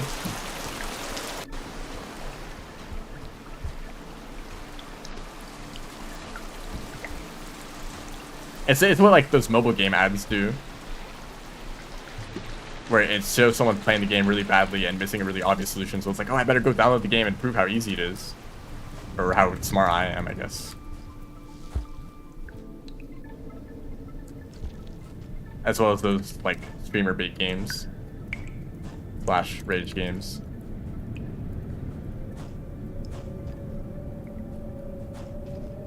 Just a bunch of streamers will play it, struggle with it, get mad, and then the viewers will be like, "Oh, this game doesn't look so bad."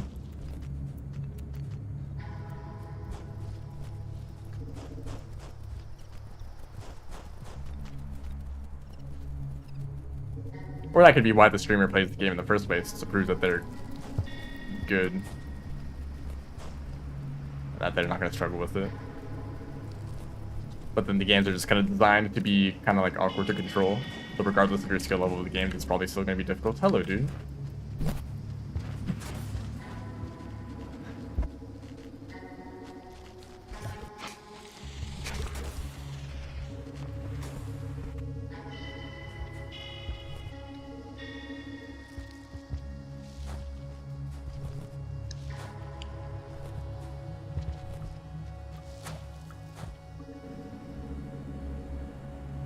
Game seems kind of boring without karma requirements? Maybe.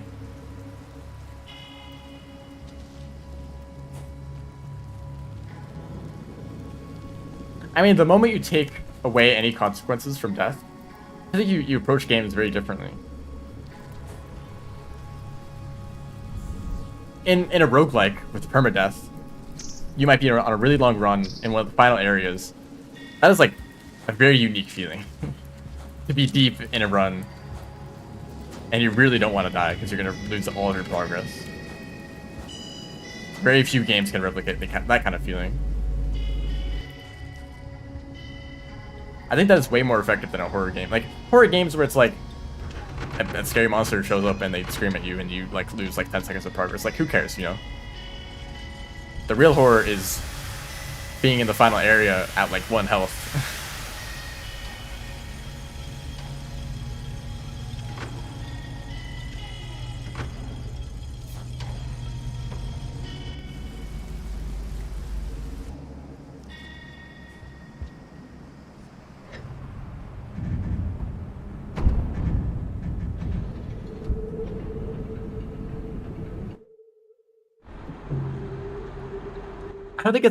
I mean, I feel like I have a completely different reason.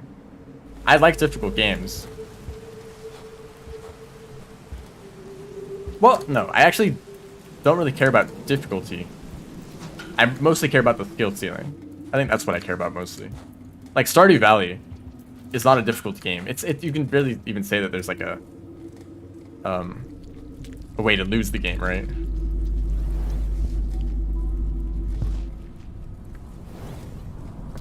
You don't have to do anything. Stardew Valley. That's the point. It's supposed to be casual. But you can optimize the game a lot. Like speedrunners or people who go for like challenges. You know, like the game has a very high skill ceiling. somehow. I mean, it's not like crazy high, but like in terms of like game knowledge and some execution, it's higher than you would think. But I still think the game is fun, even if it's like technically there's no way to lose.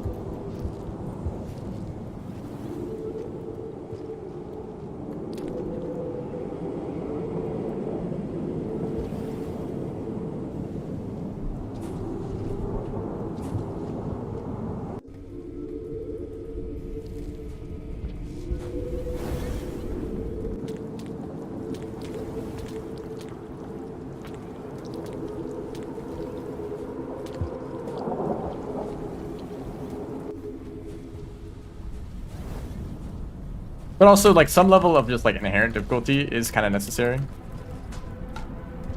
If a game is too easy, then it's just, like, you're not even, like, putting any effort into basic stuff.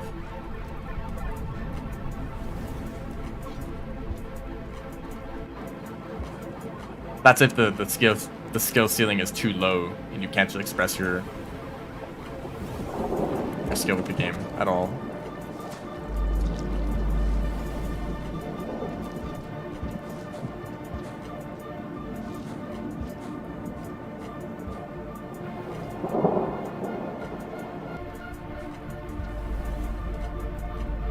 People struggle so much with fishing.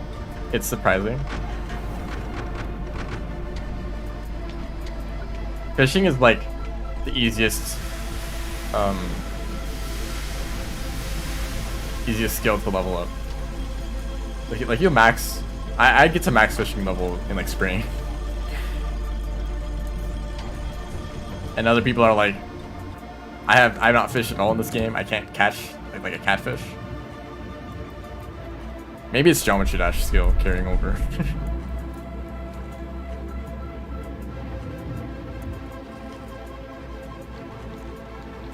Like with mini shoot. So this is a recent example. Mini shoot adventures was a game that I played on stream recently, like a few months ago, and at some point I kind of wanted to explore the world more thoroughly.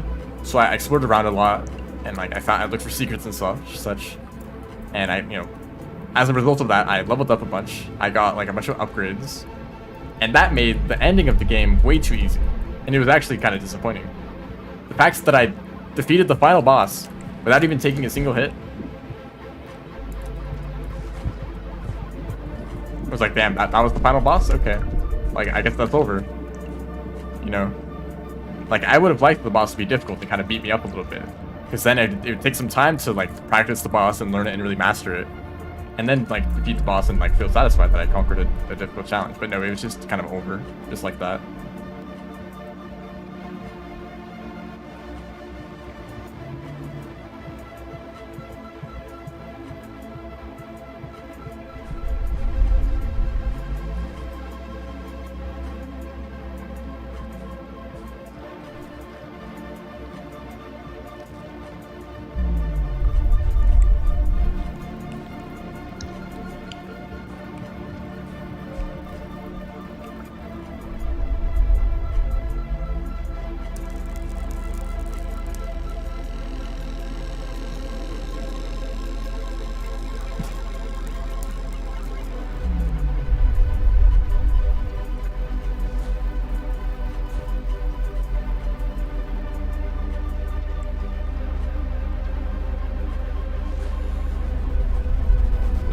Unfortunate.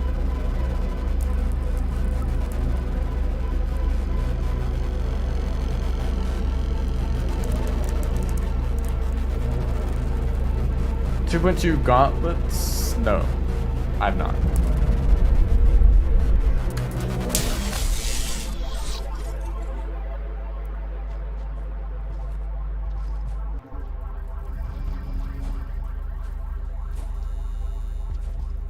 Okay, Geometry Dash has this. I have this weird problem with Geometry Dash where I'm very bad at sight reading. So a lot of levels, regardless of difficulty, take some amount of attempts just to learn the level. And that kind of bothers me when I play a level and die a bunch to like forgetting like bad memorization stuff. And then by the time I finally learn the level, I beat it and then it's over. Like, I feel like there needs to be some amount of challenge so that I, like, spend some time, like, memorizing it, and then I spend some time actually, like, playing the level and enjoying it. And not just beating it instantly and being done with it, you know? And for me, that's, like, past, I think, like, Hard Demon. But I did this thing for a while where I tried to go through this, like, progression list of, like, demon levels. Starting at the, like, a bunch of easy demons and like, up to medium demons. I think the medium demons were the most frustrating. Because they were hard enough to not be able to complete quickly. But by the time I finally learned the level, I would beat them and not even get to, like, enjoy being good at the level. And I was like, you know, I'm just gonna play an insane demon. And I think I actually enjoyed it more. Even though it was a huge increase in difficulty. No, you don't need to talk to Pebbles at all. We used to. In a very old version of the routes. Go to Pebbles and hit him with a rock. That was kind of fun. But it is, you can't just go down to the refraction cell.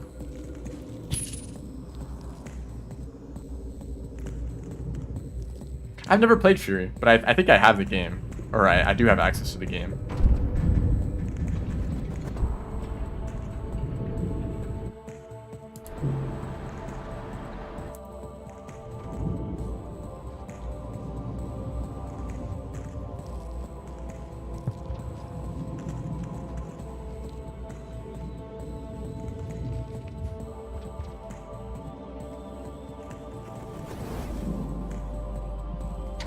Although, actually, one of the things that was added in 2.2 was practice mode music, and that might actually be a good reason to, like, come back to some levels.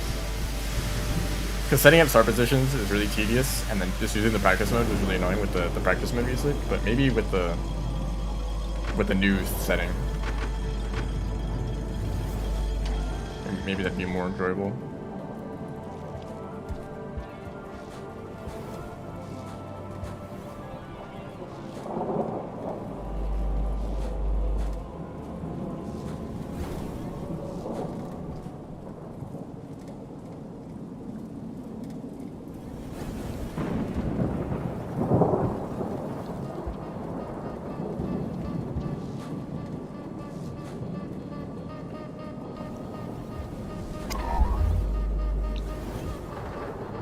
The LL isn't real. It can't hurt you. I pressed the jump button so fast it didn't even register.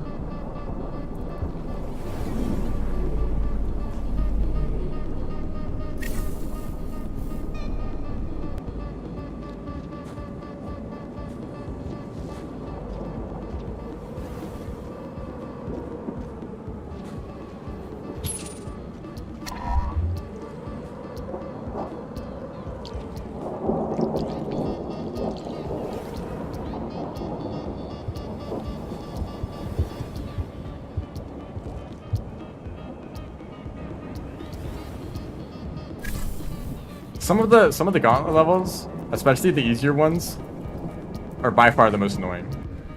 I don't know if it's like outdated gameplay or just like personal preference, but I feel like I really did not like some of those levels. Even if they're really easy, they're like just like memory maybe. I don't know. Like some of them, like the 5-star levels would be like super annoying.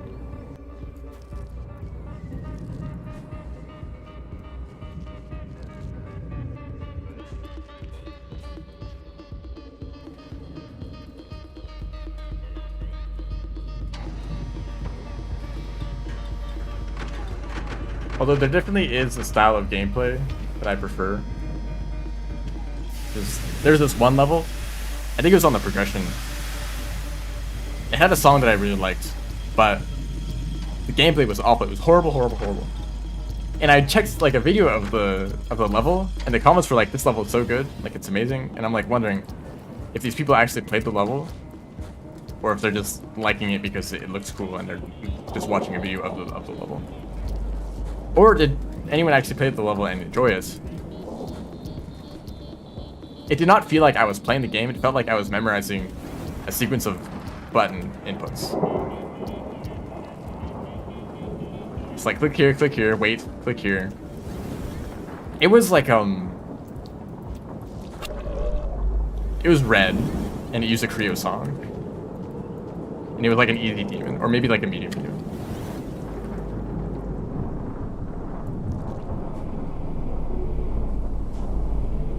They're NPCs. Sometimes I feel like there are NPCs. I mean, that could actually be a thing now with AI. A lot of comments, or not even like recently. Like bot comments have been a thing for a while. But sometimes it could be hard to tell if they just kind of blend in.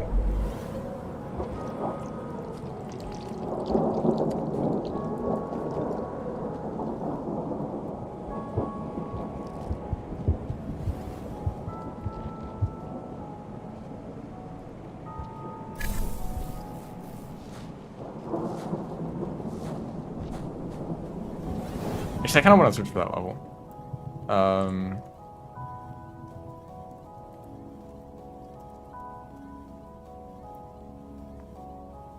Not this one.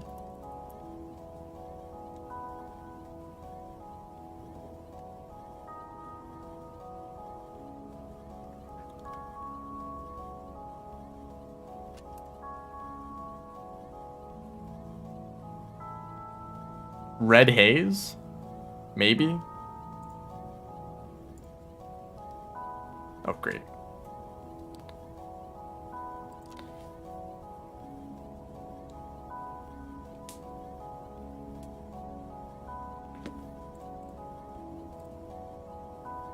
Oh, I love ads that stop playing when you tab out of the window.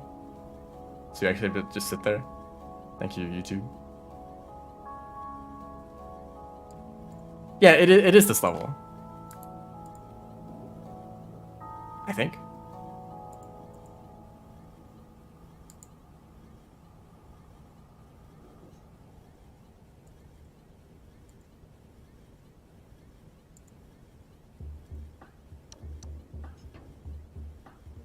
I think it has to be.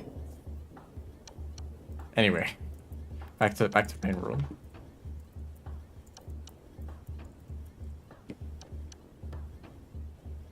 Oh, and there's an easy demon and a medium demon. Well, shoot, now I don't know which one it was. I think that one was that I was looking at was a medium demon. I think that looks correct because the ending was very bright. Also, what is up with flashing lights? Especially with the GD community, but also in other things. I feel like some people do not care about flashing lights at all. It could just be like straight up like strobe lights across the entire screen, and they're just like, yeah, whatever, you know. There are some GD levels that are actually impossible to see and like painful to look at. Whoops, I did not press the button. They're physically painful to look at, and people are like, yeah, the decoration is like so good.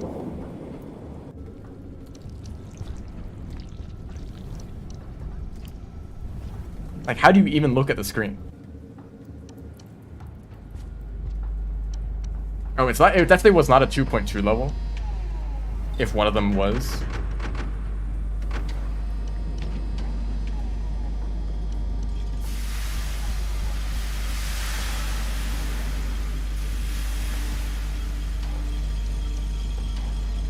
But there's this one level, Nelv.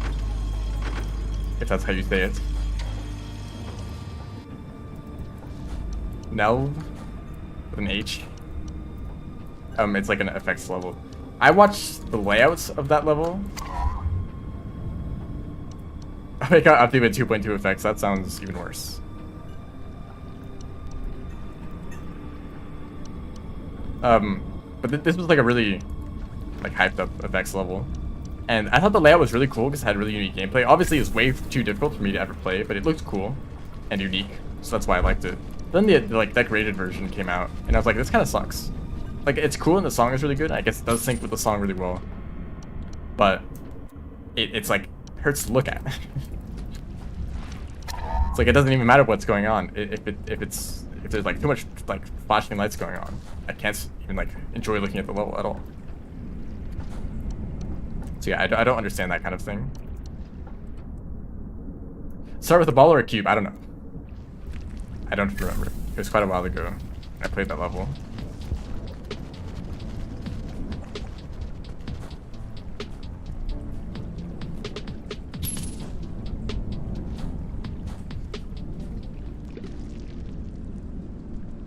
think it was like, I don't know. I can't answer that. I guess I could go check right now, but it takes a while to open.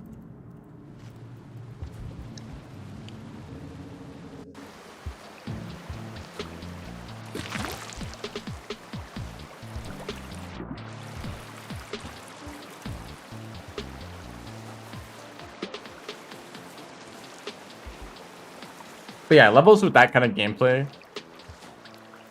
I think it's called flow gameplay, yeah? Where it's like very fast, a lot of like game mode switching. That's exactly what I don't like.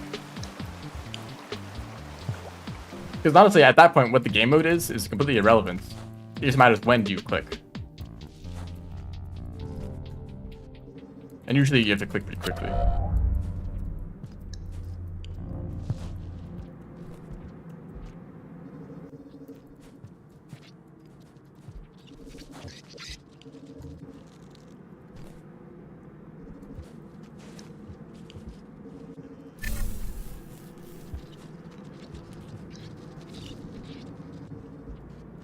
Also, 2.2, this is actually probably not a hot take at all, but I think 2.2 has made effect levels way less interesting. Because all you need to do is slap on a bunch of shaders, and like that's half of the work done.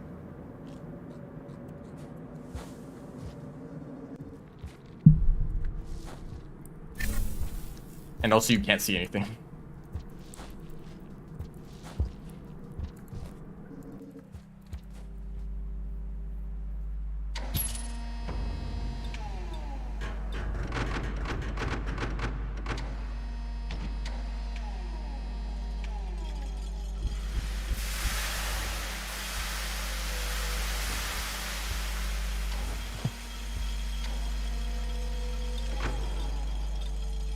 I actually have not seen many 2.2 levels. Not at all. Most that I engaged with the game was right after the release of 2.2. I played a bunch of platformer levels. Basically every single platformer level that got featured for the first like month. I played every single one of them. And then I like stopped engaging with the game at all. That was my experience with it. Okay, I did not learn anything.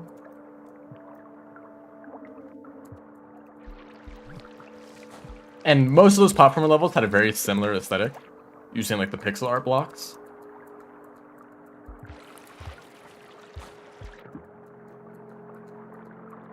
That was like early 2.2 platformer levels. But like regular like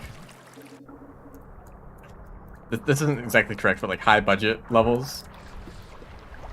You know, like mega collabs that like take like several months to complete or maybe longer. Basically, just like I don't think there's any budget. Well, maybe. Is that a thing? But you know, more like high effort levels. I haven't really seen any of those for 2.2. Oh yeah, I think the lobotomy levels definitely kept me away from a lot of that. Yeah. I did not like those.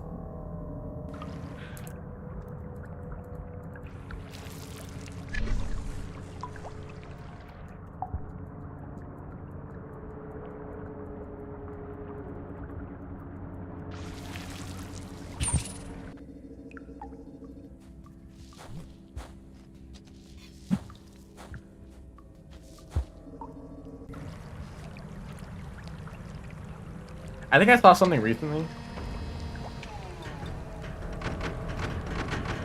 It was this level that was like not even like it did not look like Geometry Dash. It was like a timing mini game where you had to click.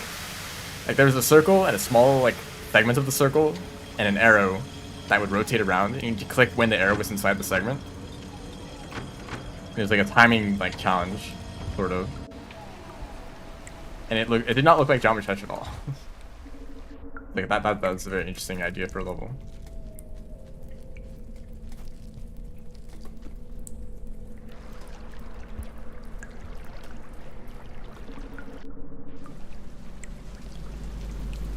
Honestly, I'm more excited for when custom keybinds are added to the game. Because then you can rebind the keys to like just double ASD and like a jump button and just make like any game at that point. Because what are the controls now? It's like left, right, and up for WASD and the arrow keys, and then the space bar, and your mouse. Or I think the way it works is in like in 2-player mode, there's basically 6 keys that you can work with. And so if you could rebind your controls, you could set those 6 keys to something more reasonable, and like play like I don't know why I activated this so.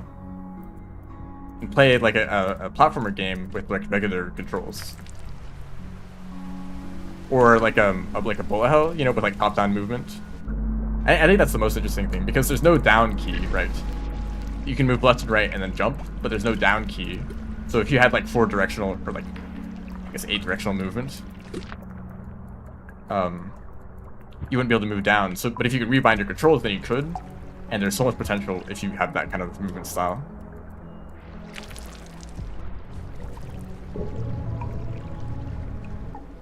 Oh yeah, there's actually plenty of Rain World inspired levels. Absolutely. I've seen a decent amount of them. Usually it's very chill and atmospheric. Not many like threats that can kill you, but more like it's kind of like getting over it style, you know, where you might fall, so it's kind of hard to get up and make progress. At least some of the ones that I've seen. But that's neat. There's actually quite a lot of things that I've seen that are inspired by Rain World. Like there's a Celeste mod inspired by Rain World. I have no idea how you define that, but it looks pretty cool. Someone's making Rain World in Minecraft.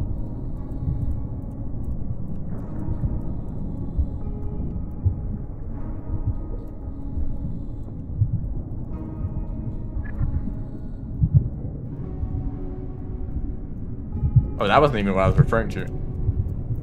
But yeah, you can play as a Slughead in Celeste, but there was like a map, you know.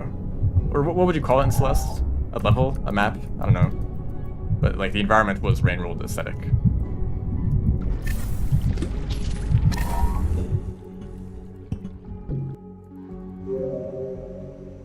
Man, I wanted to build something in Minecraft that was Rain World related. There's this one server that I play on. And you can build stuff, and I have built some things, but I'm like, if I were to build a Rain World thing, what would it be? That's kind of hard to figure out. I want it to be something that's like recognizable. Like if you're a Rain World fan and you see it, you'd be like, hey, that's a Rain World reference.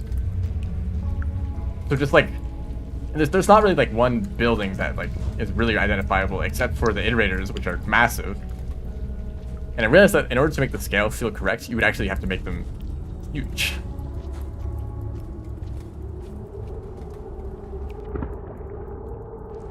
And I guess that's fitting, right?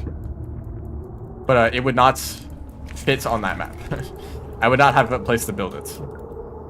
Or I'd have to shrink it down way too small, and it would kind of like lose the impact. I think part of the appeal is the fact that it is just huge structure, you know.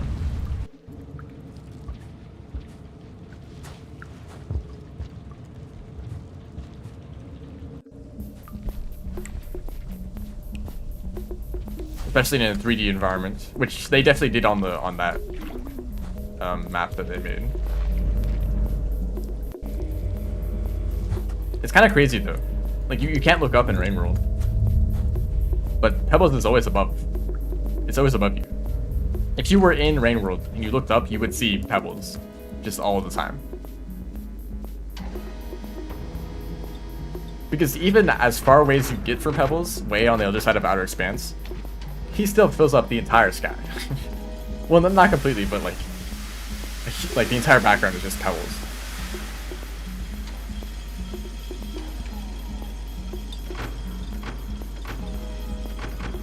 Yeah, the Rain World map is iconic.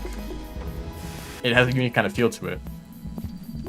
But it's not necessarily any individual thing or building. It's mostly just the world as a whole. You know, just like the style of architecture.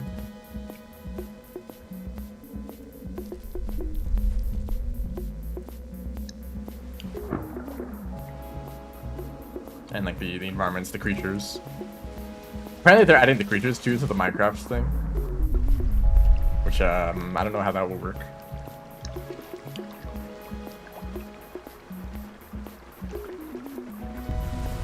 Oh, sorry, it's raining.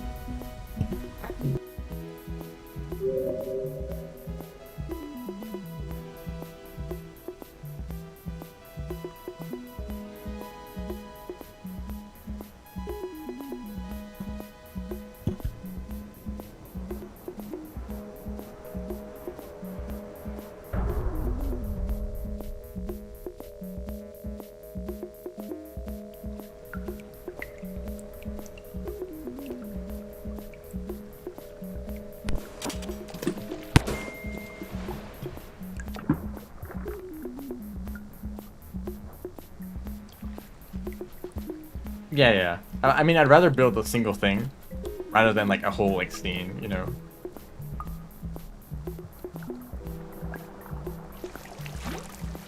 Oops. Yeah, go get through. Wait, don't eat it yet. Already figuring my fake routes.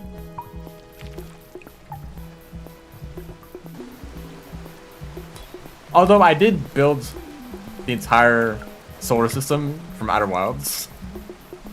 I guess that is kind of big.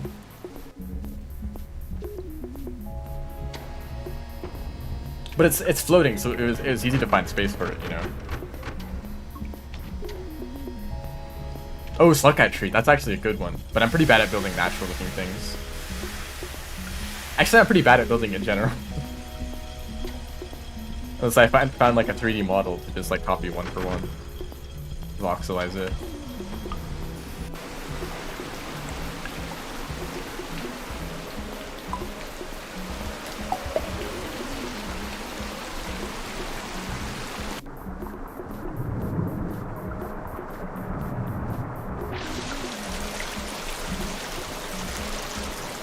But I really like the Outer Wilds build, because if you don't know what the game is, then it's like, oh, it's a solar system.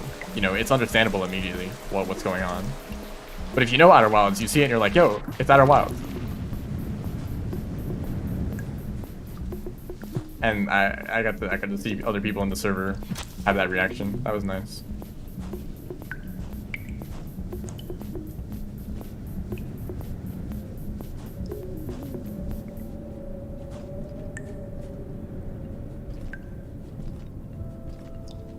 Same with Rainworld fans. Rainworld fans are everywhere. I love seeing some random channel make a video about Rainworld, and the comment section is just like, you have summoned the Rainworld fans.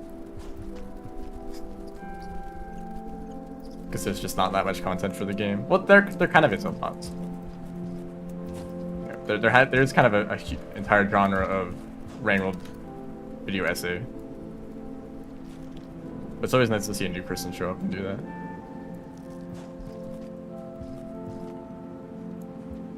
Canon shoreline. Once again, the entire iterator is a little bit much. Also, I'm kind of throwing.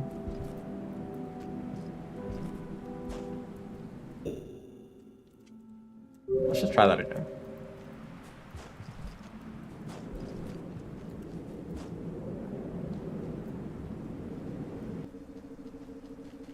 Yeah, the Rainworld profile pictures too. They're everywhere. The Slugcats have invaded the entire internet.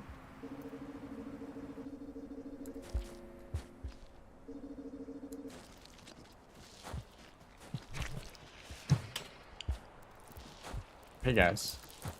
Although I kind of wish there was more non-Slugcat representation. Yeah, I feel like whenever there's anything related to Rainworld, it is exclusively the Slugcats or the iterators and nothing else. And I guess that makes sense. They're the most identifiable characters. Or they're the closest thing to characters that the game has. Everything else is just kind of random animals, but I think they're still deserve some representation, yeah.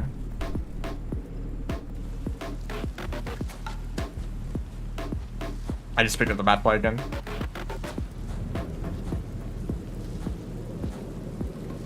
Like, there's this one illustration of an echo that is like kind of crazy. Like, wow, what a cool, unusual thing this is. But no, most fan art for the game is Slugcat. Or like Iterator OC.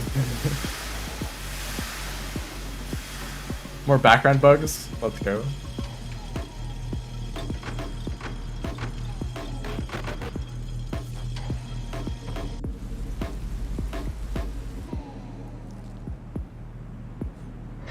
I also really like artwork of just the environments, just like a very like wide angle, just kind of like this is just like the nature, like the architecture of Rainworld. Those are really fascinating. But I guess if you're like a casual artist, it's much easier to draw a little soy cat than to draw an entire landscape. So that's probably why. Oh my god.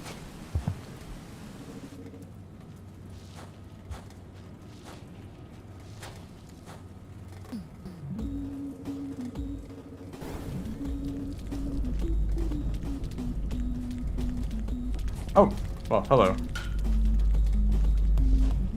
Thank you, Rockworm.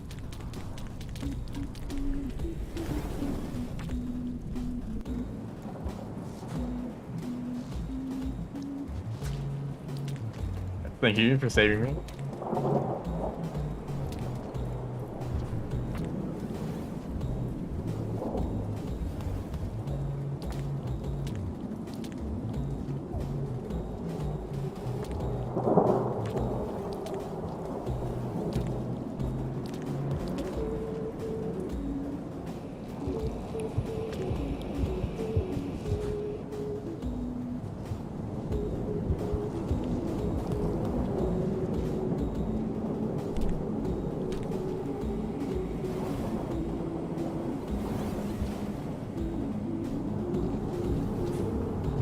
I mean, it's just perspective.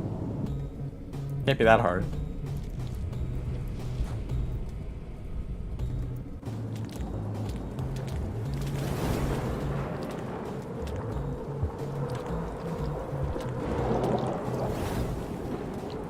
Wow. DLL try not to be really annoying challenge, impossible.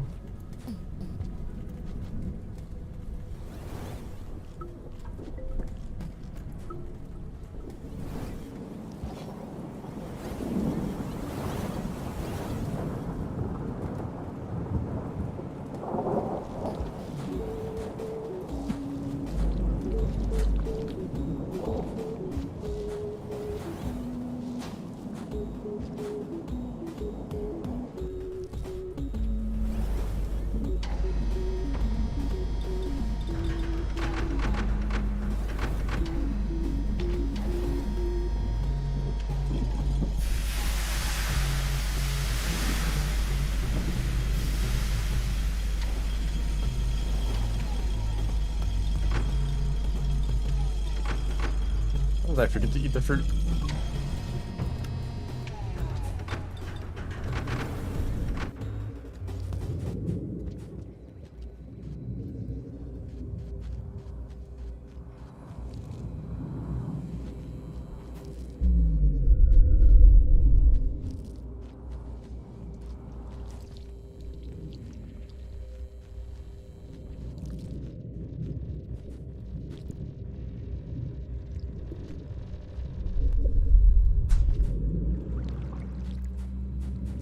Really? Okay, I'm not dead. I thought I was stuck down there. That room is one of my least favorite in the whole run. Just because it's really awkward to move in 0G on the vines.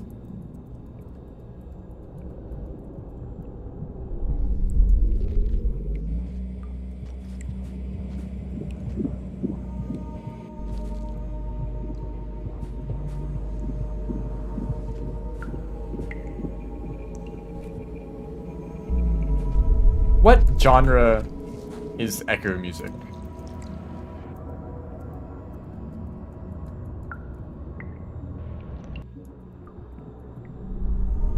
Does that even make sense to ask?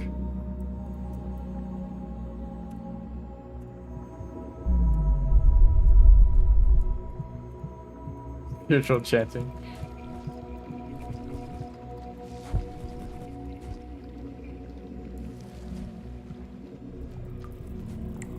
I think in the middle of a speedrun, especially near the end of a run, the echo music is my favorite thing to hear.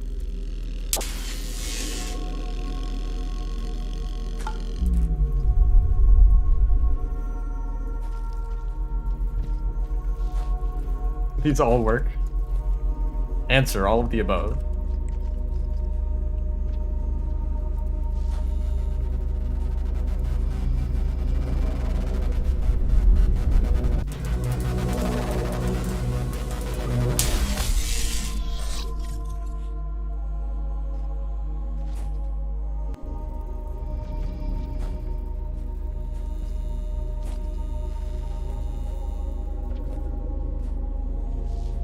So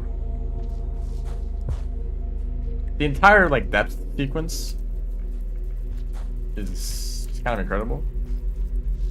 Like the music at the top and bottom parts of the depths, and then into the void sea. It's very, very magical.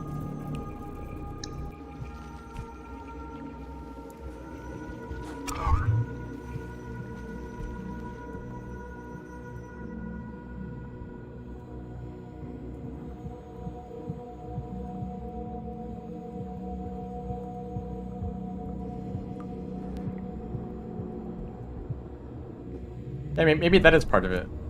You're safe, unlike every other time in this game. Same within the depth. Actually, yeah, I haven't really thought of that. It's kind of the only time in the game where you're actually completely safe. I guess you could still like fall to your death. That is a constant of the world.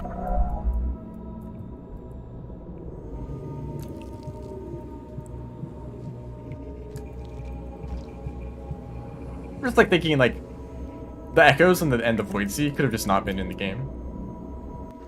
Like imagine if the outer expanse ending was always in the game and that was just the only ending. Like I think the outer expanse ending is neat. But also like I think it would have made the game a lot worse. Or at least not, it would have made it feel not as special. It's crazy to think that like here we are playing Rainworld. You play as the Slugcat and you're like in nature and you try to survive. Like okay, we get all of that, but also there's like this extra layer of stuff added on top. It's like this crazy surreal, just like stuff going on. Can't the rain still get you? Has anyone? Well, I guess that has happened actually. Yes. But usually if an echo is like already activated, like if you're playing Hunter,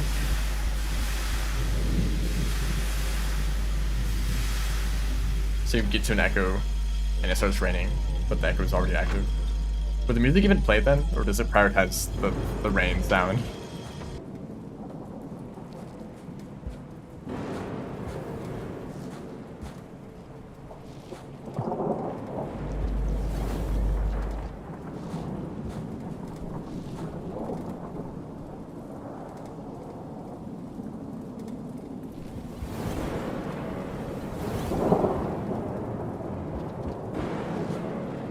I find it funny that Moon talks to the Slugcat and Pebbles, I guess, both of them.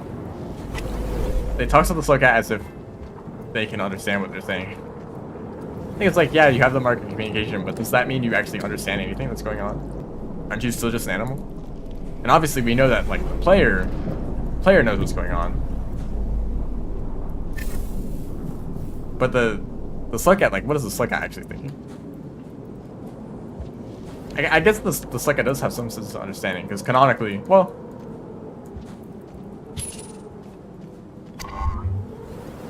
Actually, I don't know, because I guess canonically, they don't listen to what Pebbles tells them to. At least in Downpour.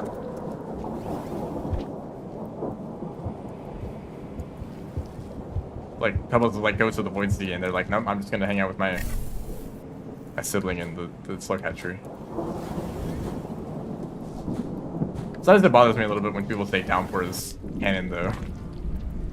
I know I've become one of those people, but it's like, technically... there we go. Like, Downpour isn't exactly canon. Like, the base Rainworld canon and Downpour canon are different. Because what is now Downpour canon did not exist when Rainworld released.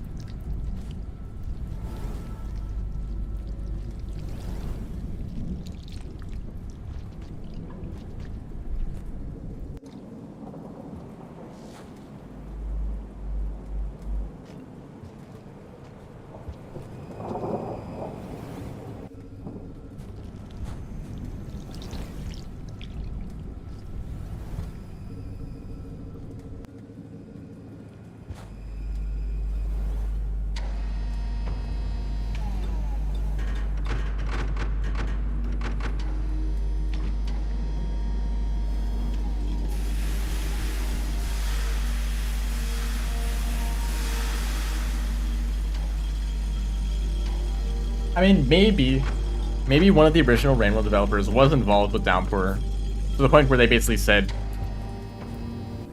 like, do this or don't. You can't do this. You can't add this to the DLC because it wouldn't fit with the base game. Maybe that is how it worked. And everything added to Downpour is supported by the developer's original intentions.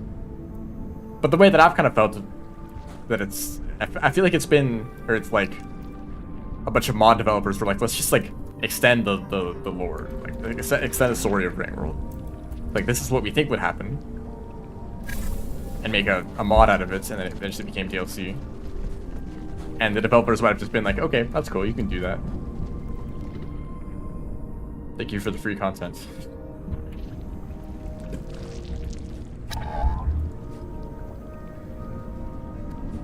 Not exactly.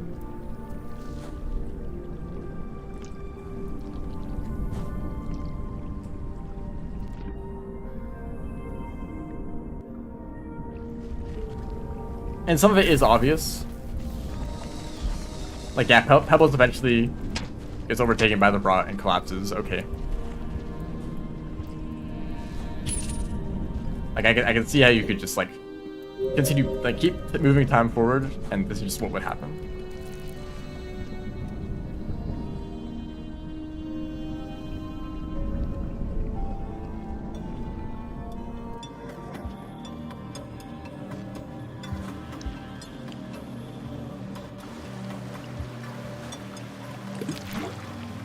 I feel like maybe a lot of people don't know that Downpour was originally a mod. I feel like people don't know that. Because people just say Video Cult. Like, oh yeah, Video Cult releases DLC. And it's like, sure. They kind of didn't. It was like an entirely different set of people.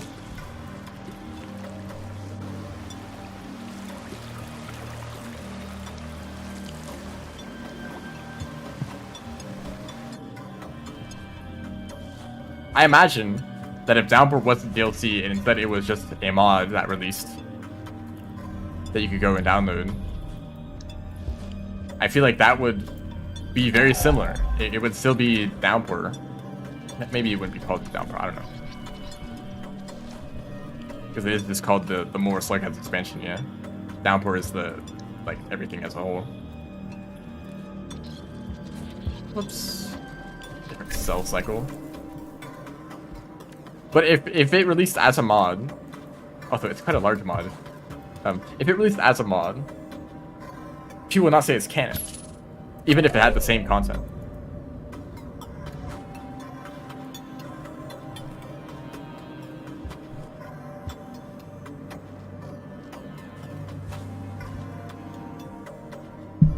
People would, of course, like have like Downpour canon. You know, that's still its entire like own little story. But Rainworld would still be, well, on its own, would still be its own like thing, with everything separate. And we may say like, oh yeah, some of the things that happen in Downpour probably also would happen in Rainworld.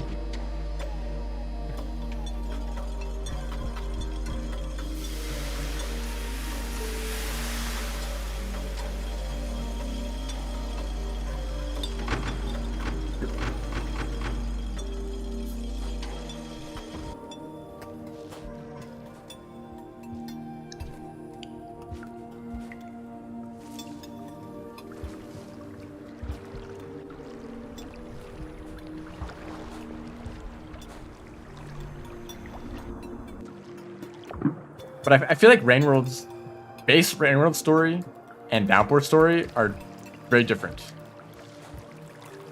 And or they could be interpreted on like opposite sides, you know? Because like base Rainworld is very much in support of the Ancients. That's the only perspective that you see. The fact that the Ancients wanted to ascend, right? The Ancients really wanted to ascend. 5 Pebbles encourages you to ascend, and you do. And that's the game, right? Downpour is like, okay, but what if we didn't? And it has a bunch of endings that support that, you know? Like going to the Outer Expanse tree, like Ramon's entire story. All the stories, or most of the stories, end like pretty happy endings, you know? Like getting to Moon as Rivulet, Gourmand, Survivor, and Monk's endings, Spearmaster's ending. So the interpretation of the story is like totally different. In Downpour, it's like, oh, you know, maybe ascending isn't a good thing. Maybe the ancients were wrong and they were like making life miserable for themselves because of their obsession with ascension. I don't know if base Rain World has anything that goes against that.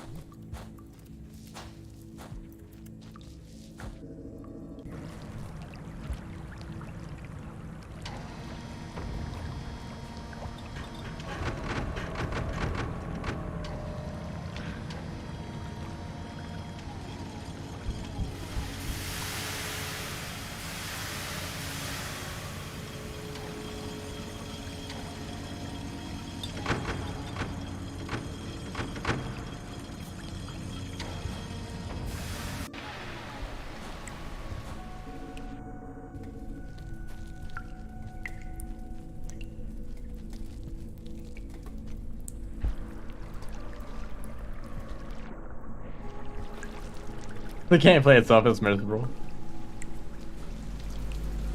That is the feeling that some people got from base Rain World. That the game is supposed to be difficult and challenging and painful to make you relate with the ancients and want to ascend, so that your goal and the Slughead's goal are aligned.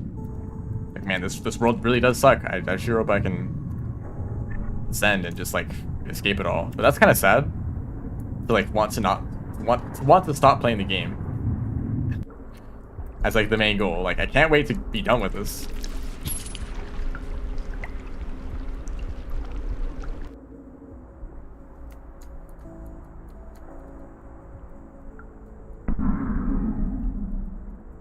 I got very close to that jellyfish.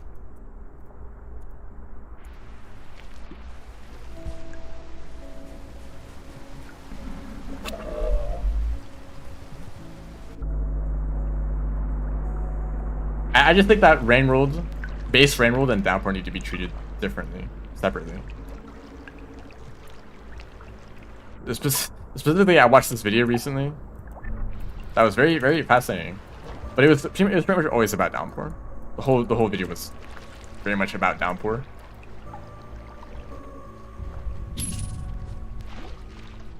Maybe that, I mean, but the way the video was made kind of suggested that like Downpour was just the game, you know. That like Rain World plus the Downpour DLC was the like intended like message of the like or expression of the game story. I don't know. I'm very bad at explaining this.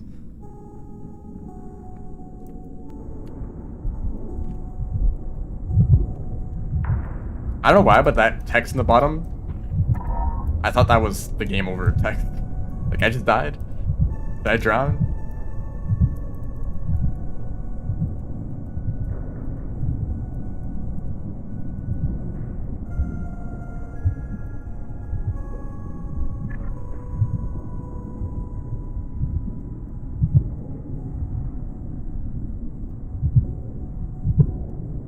I kind of feel bad saying negative things about Downpour because I've been playing it for like over a year at this point.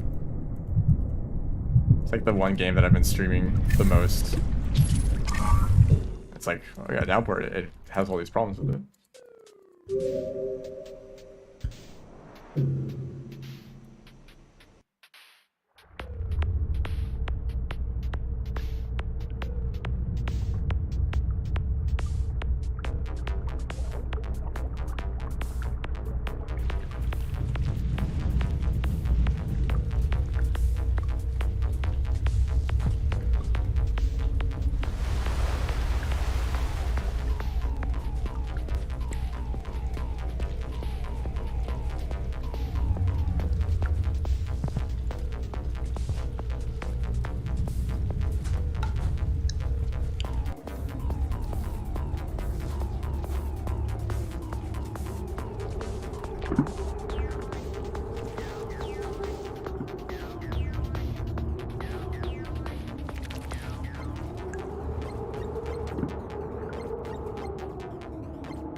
There's always a white lizard in this room, so the threat level shows up regardless of if they're up top or on the bottom where I wouldn't even encounter them. Yeah, well, jump. Oh, look at that. Whatever I just did there, that was good.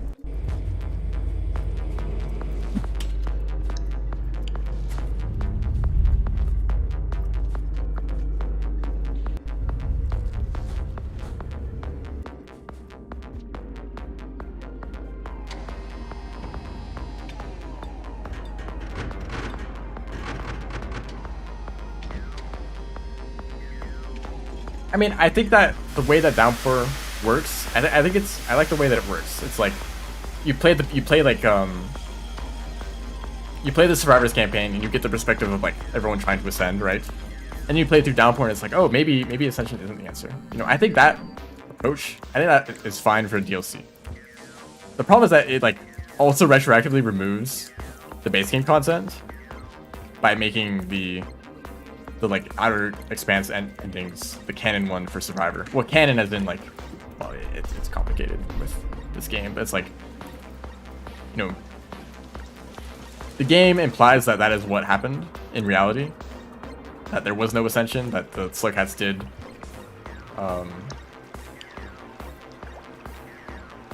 just go to the tree to outer expanse.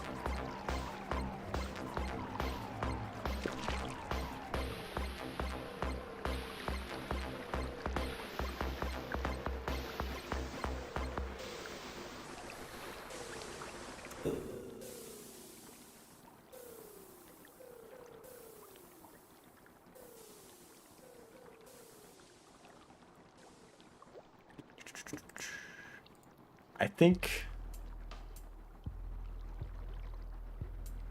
this might be the end. Well, what time would this run be? I think this is very similar to the other one, like a 28:50, which is still slower.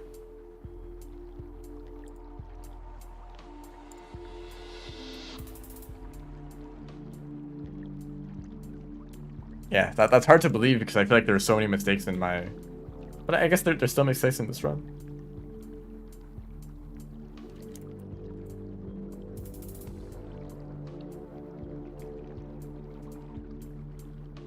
But also, isn't it nice how many times I finished the run?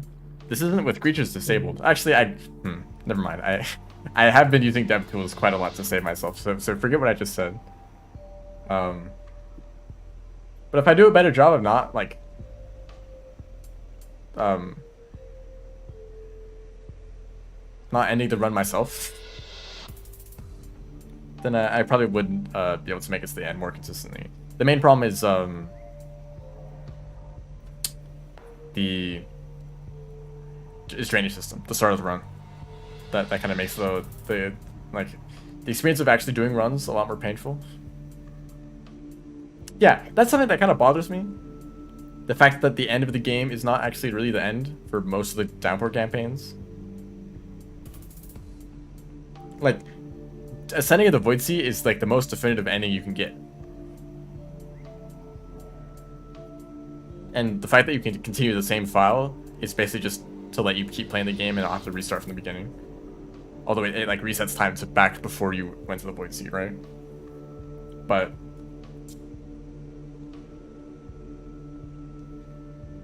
I mean, for Hunter, it's like permadeath. Like I mean, I guess even if you don't ascend, but I think the explanation for that is like the Hunter Longlegs is still alive, so you can't like return.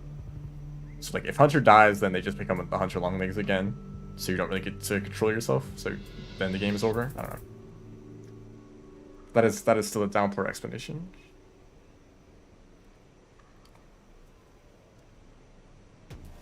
And also Spearmaster just teleporting to 7 Red Suns without you even like playing the game. Like, how does that happen? Are we really just gonna skip over all of that just for the cute ending screen? Anyway, I think tomorrow I will return to the moon percent categories.